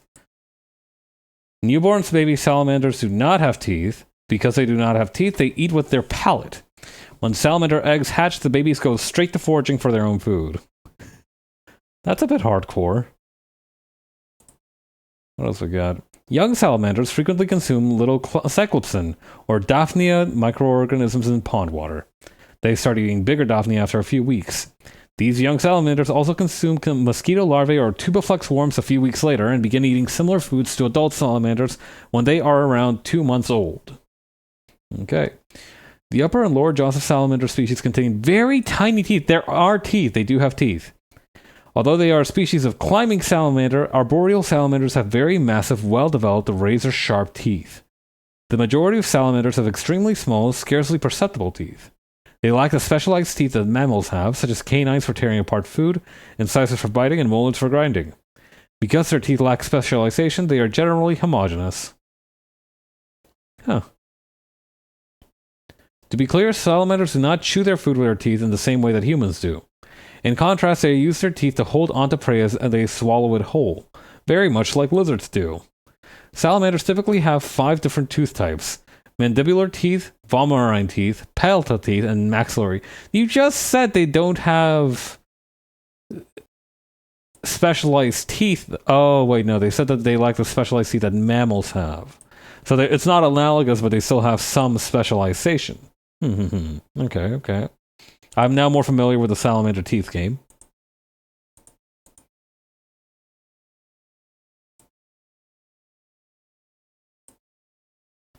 What was I doing? Right, this guy's teeth. The tooth situation. Wait, is there like a diagram of salamander teeth? Salamander teeth diagram.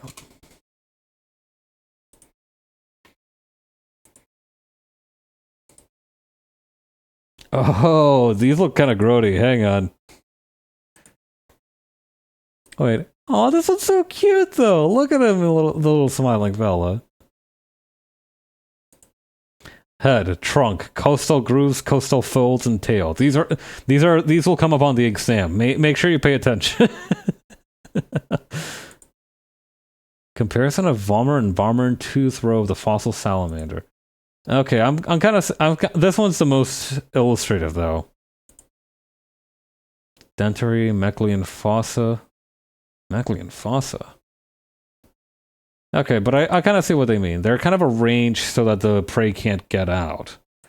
It's almost a little bit more like those kinds of teeth that deep sea fish have than, more common lizard teeth. Although most lizards might have teeth like this. I'm not a lizard expert by any means. I don't have much expertise in that area. Or in most animals, come to think of it. There's not a lot of animals that I know a whole lot about.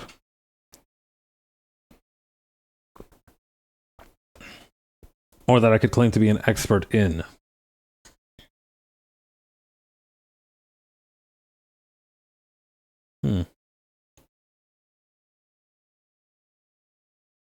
Crazy little fellows, ain't they? This is an AI-generated image, so yeah, good work, Google. Thank you for that. Is this one also... I have no idea. This one looks a little bit AI-generated, but I have no idea how to tell anymore. Oh wait, I'm back to the canvas. Right, my bad.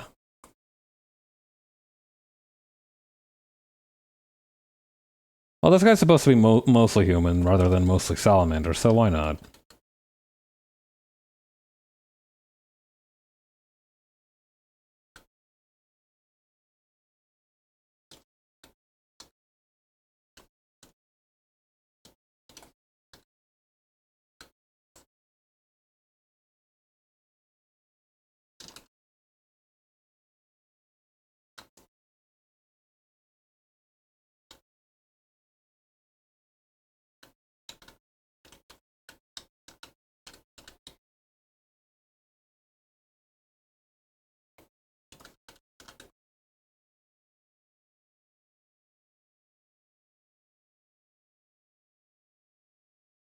There we go.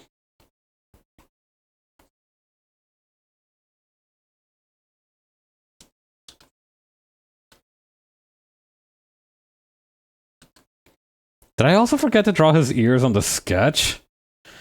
Yeah, we have got to get better at this.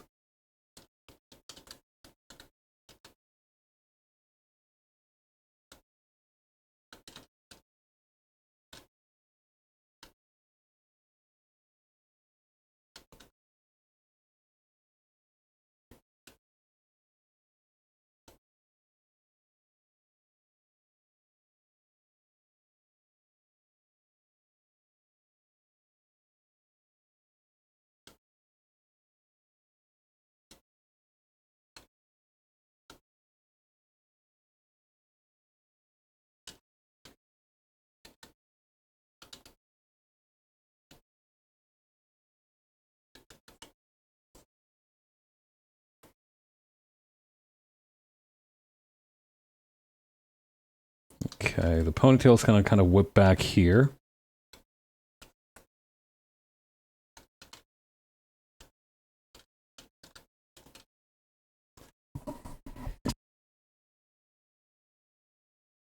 Pardon me.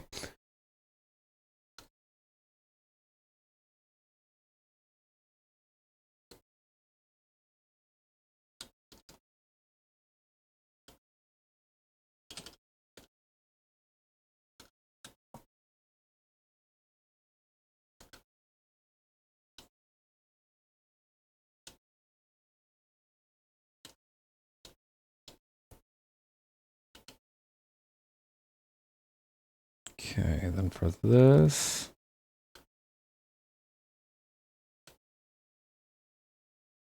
Perfect.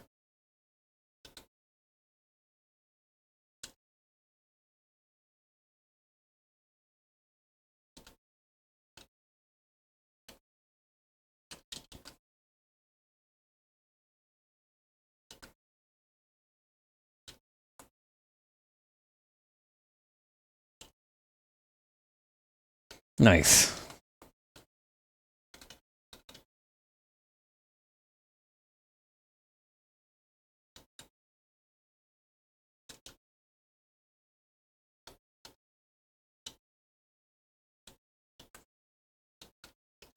Actually, I should probably shorten this part of the hair too, just so it doesn't look like it's going into his mouth. And also just so that the mouth has like a nice uninterrupted figure.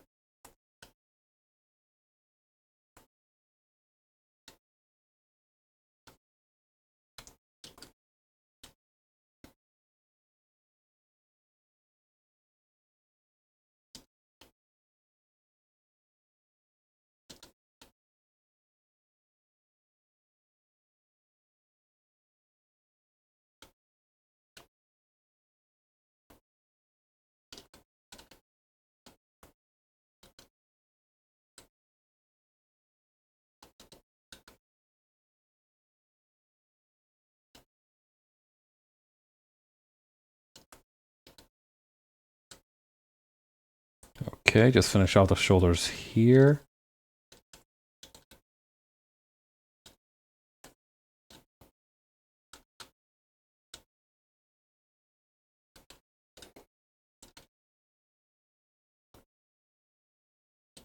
The markings on the shoulder look a little bit like rubber bands if you don't look at them too closely.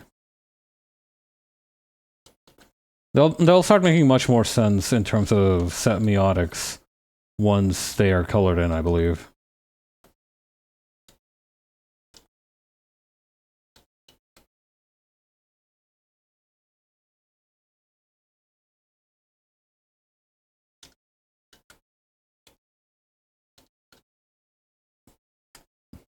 Okay, I think we'll start this next panel. I'm not sure if we'll finish it, but that's going to be... If we finish this panel, or partway through this panel, it's probably going to be the last thing we do today.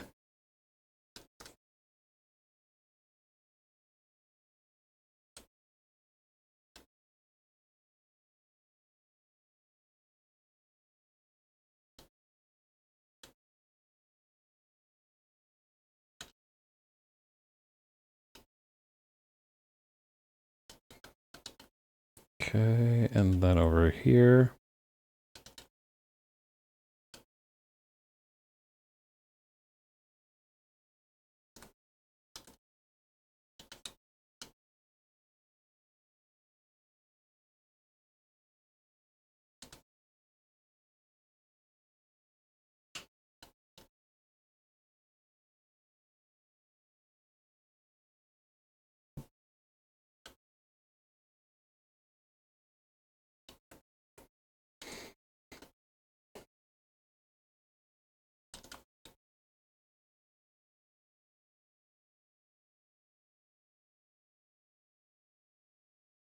There we go. And of course, holding the little spoon that we saw earlier for continuity reasons. Or actually, the spoon would be on the... Wait, no, hang on. He'd be holding... Wait, no, he is holding the spoon with his right hand. I'm a genius.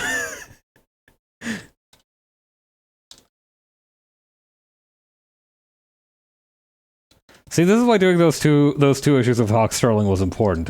Minor continuity is no longer a significant issue for me.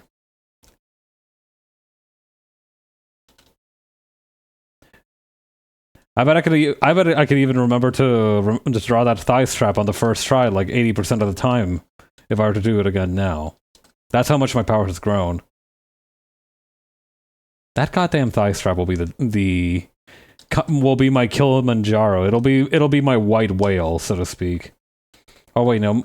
Do people use white whale nowadays? Okay, so I'm trying to say it as like an object of trauma to some extent, which is which I thought was like the thing for what the white whale was for Ahab, but it's also like I feel like, I don't know, like what kind of euphemism can the white whale be used for? Because I know Holy Grail is the term for something rare that somebody collects, but I thought a white whale was also maybe in that wheelhouse. Hang on. White whale meaning.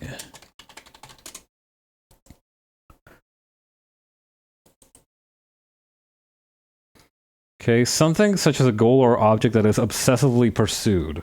Okay, that's not really what I'm about, or what my business with the thigh strap is. Mine is much more of a casual nemesis ship. A sort of mutually assured hatred. His fingers look so small. His hand looks like a baby's.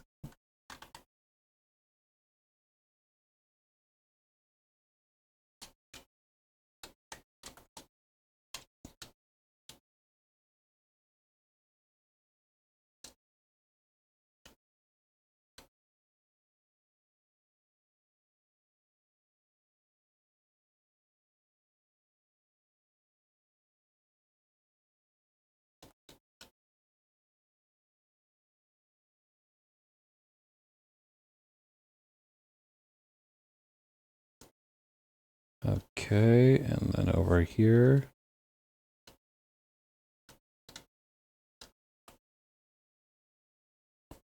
There we go.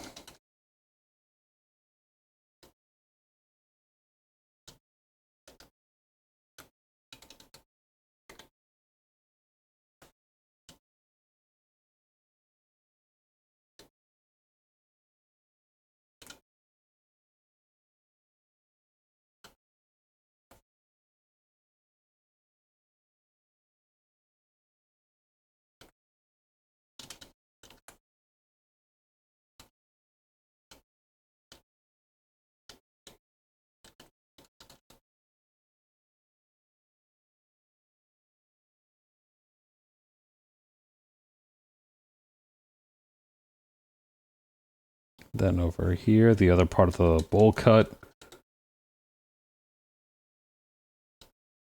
And then back here, the rest of the ponytail.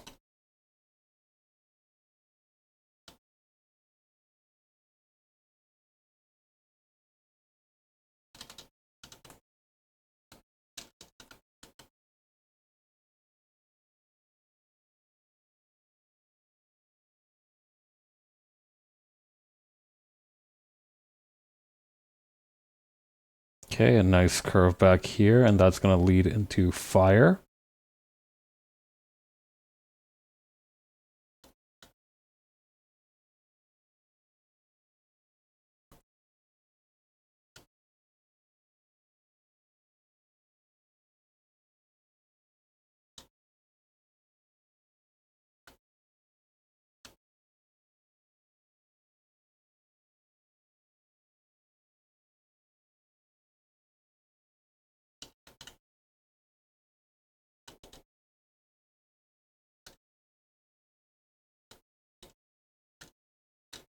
I like the shape of this fire. I like how it's shaping up.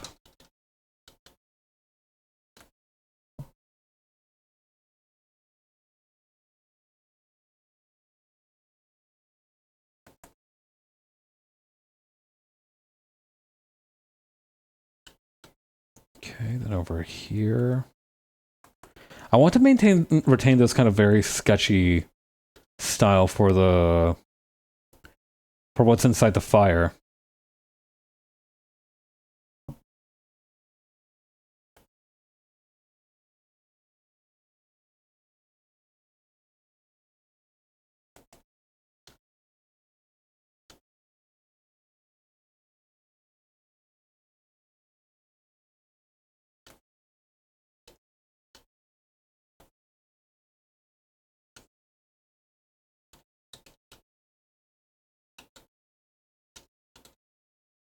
Let's smooth out a couple of these parts here.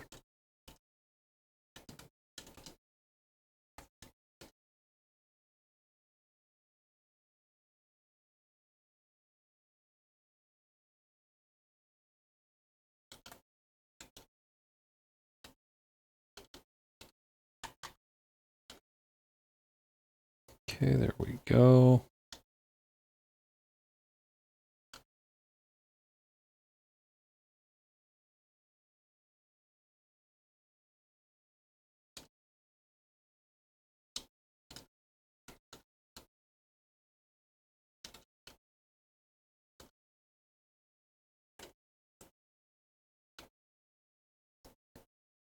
Okay, then over here.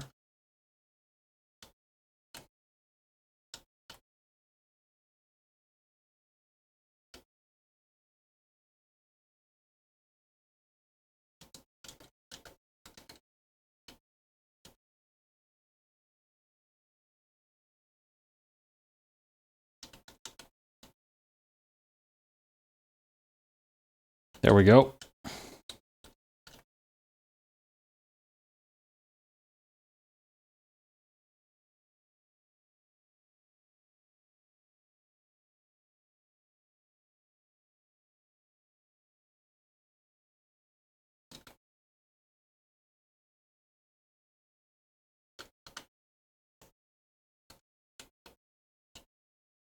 Nice. All right.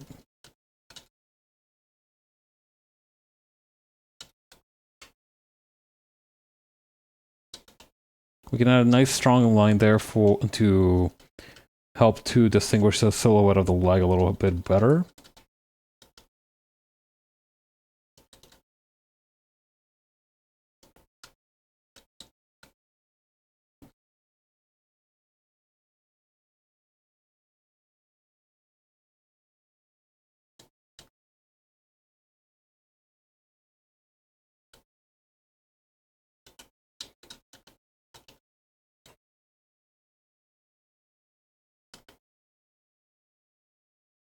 I'm going to increase the side of the pen for this hand specifically.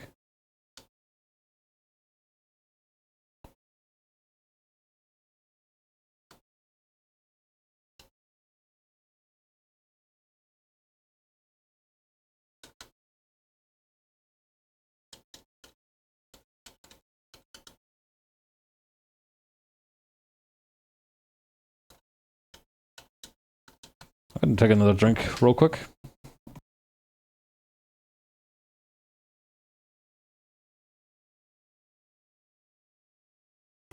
I recently discovered this this kind of brand of bottles of bottled tea.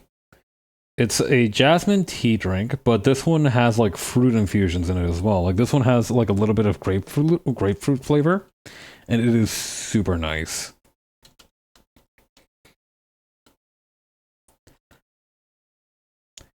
Like I like bottled tea just fine, but now that it has like that little bit of a sweet kick from fruit, it's definitely on another level.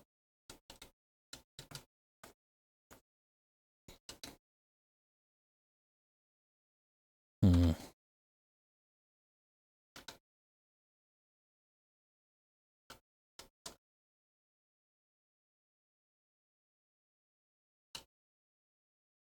There we go.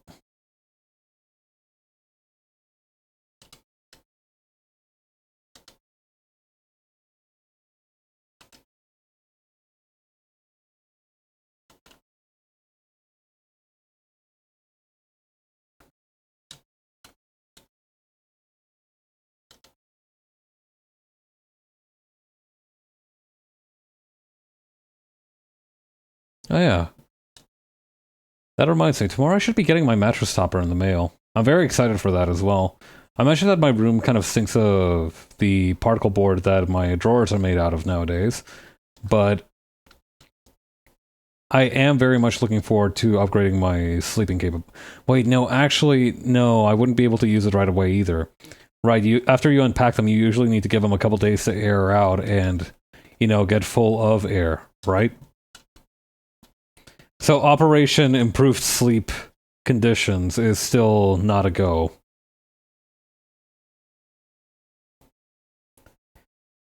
But soon. Like with we are kind of light at the end of the tunnel in that kind of situation.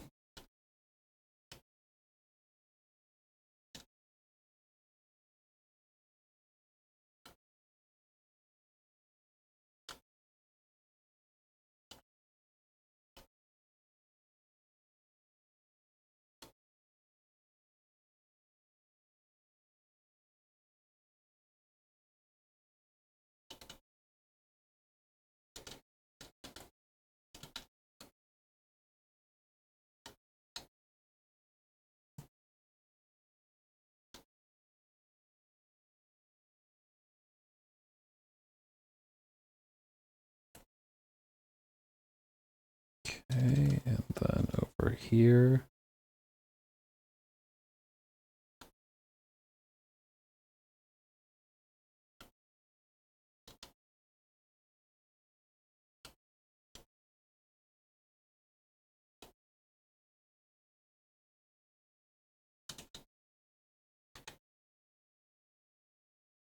Let's see.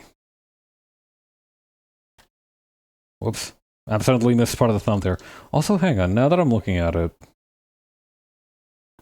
Hang on. There we go. That looks a little bit more accurate.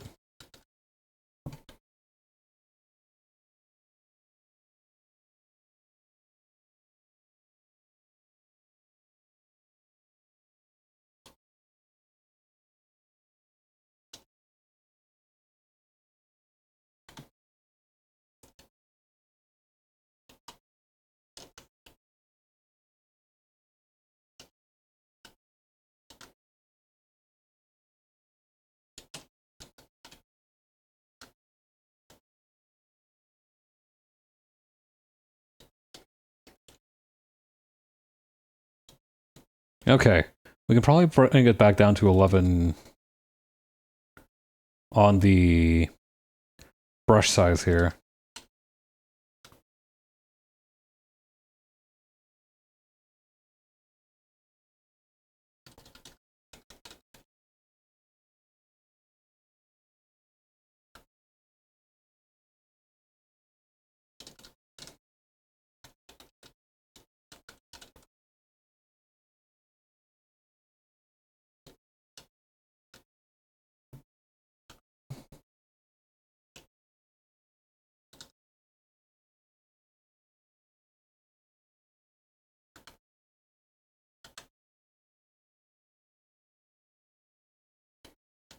Okay, and then that's going to be like this. So I'm going to make the forearm just a tiny bit skinnier on this one, as a matter of emphasis.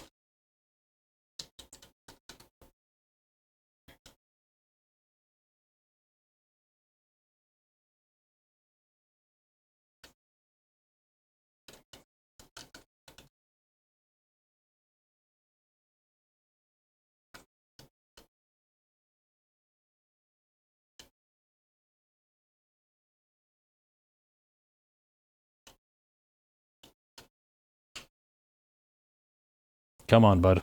There we go. Just joint the lines. Just join the lines. It's like you're fusing lead using a soldering iron. It's fine. You got this. I've never actually done that before in my life, and I'm not looking forward to ever doing it. I might have to at some point, but I doubt it. God, I remember I was at a convention one time, and they were hosting this panel, I suppose, on cosplay and using technology to enhance cosplay.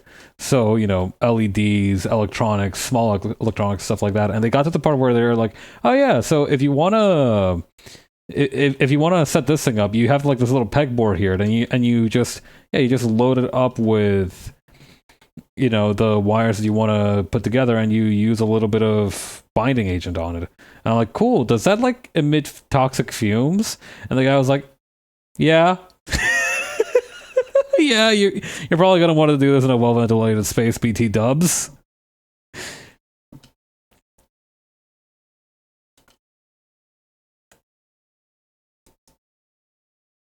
God.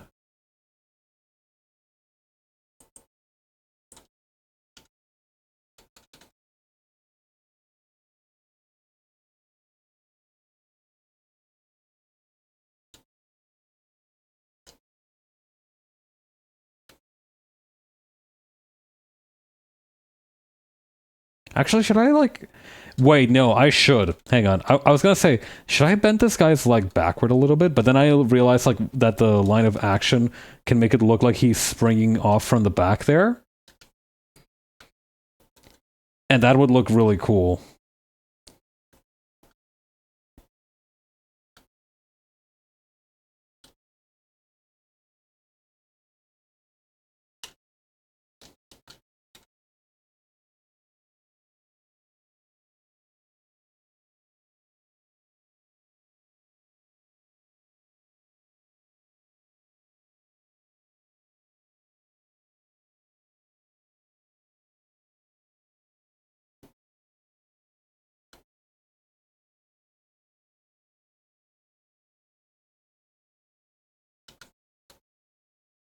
Okay, then over here.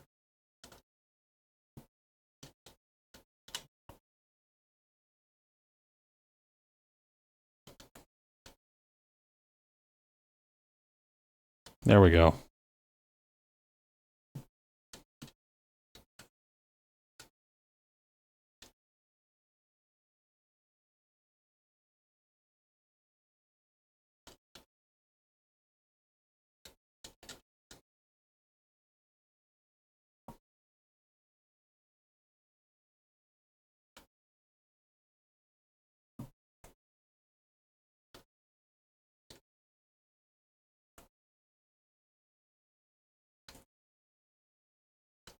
Boop, boop, boop, boop.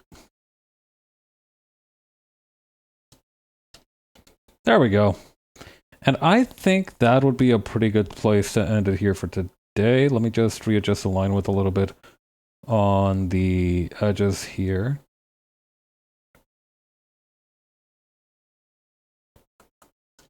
There we go. All right. That should do it for today. Good work, everyone. Yeah, and thanks to everybody who came by the stream. Special thanks to Rachel for stopping by. I really appreciate it. Next one will be on Friday. It might be more of this, or if I come up with a better idea, we'll do that instead. God. All right. Catch you later. Bye.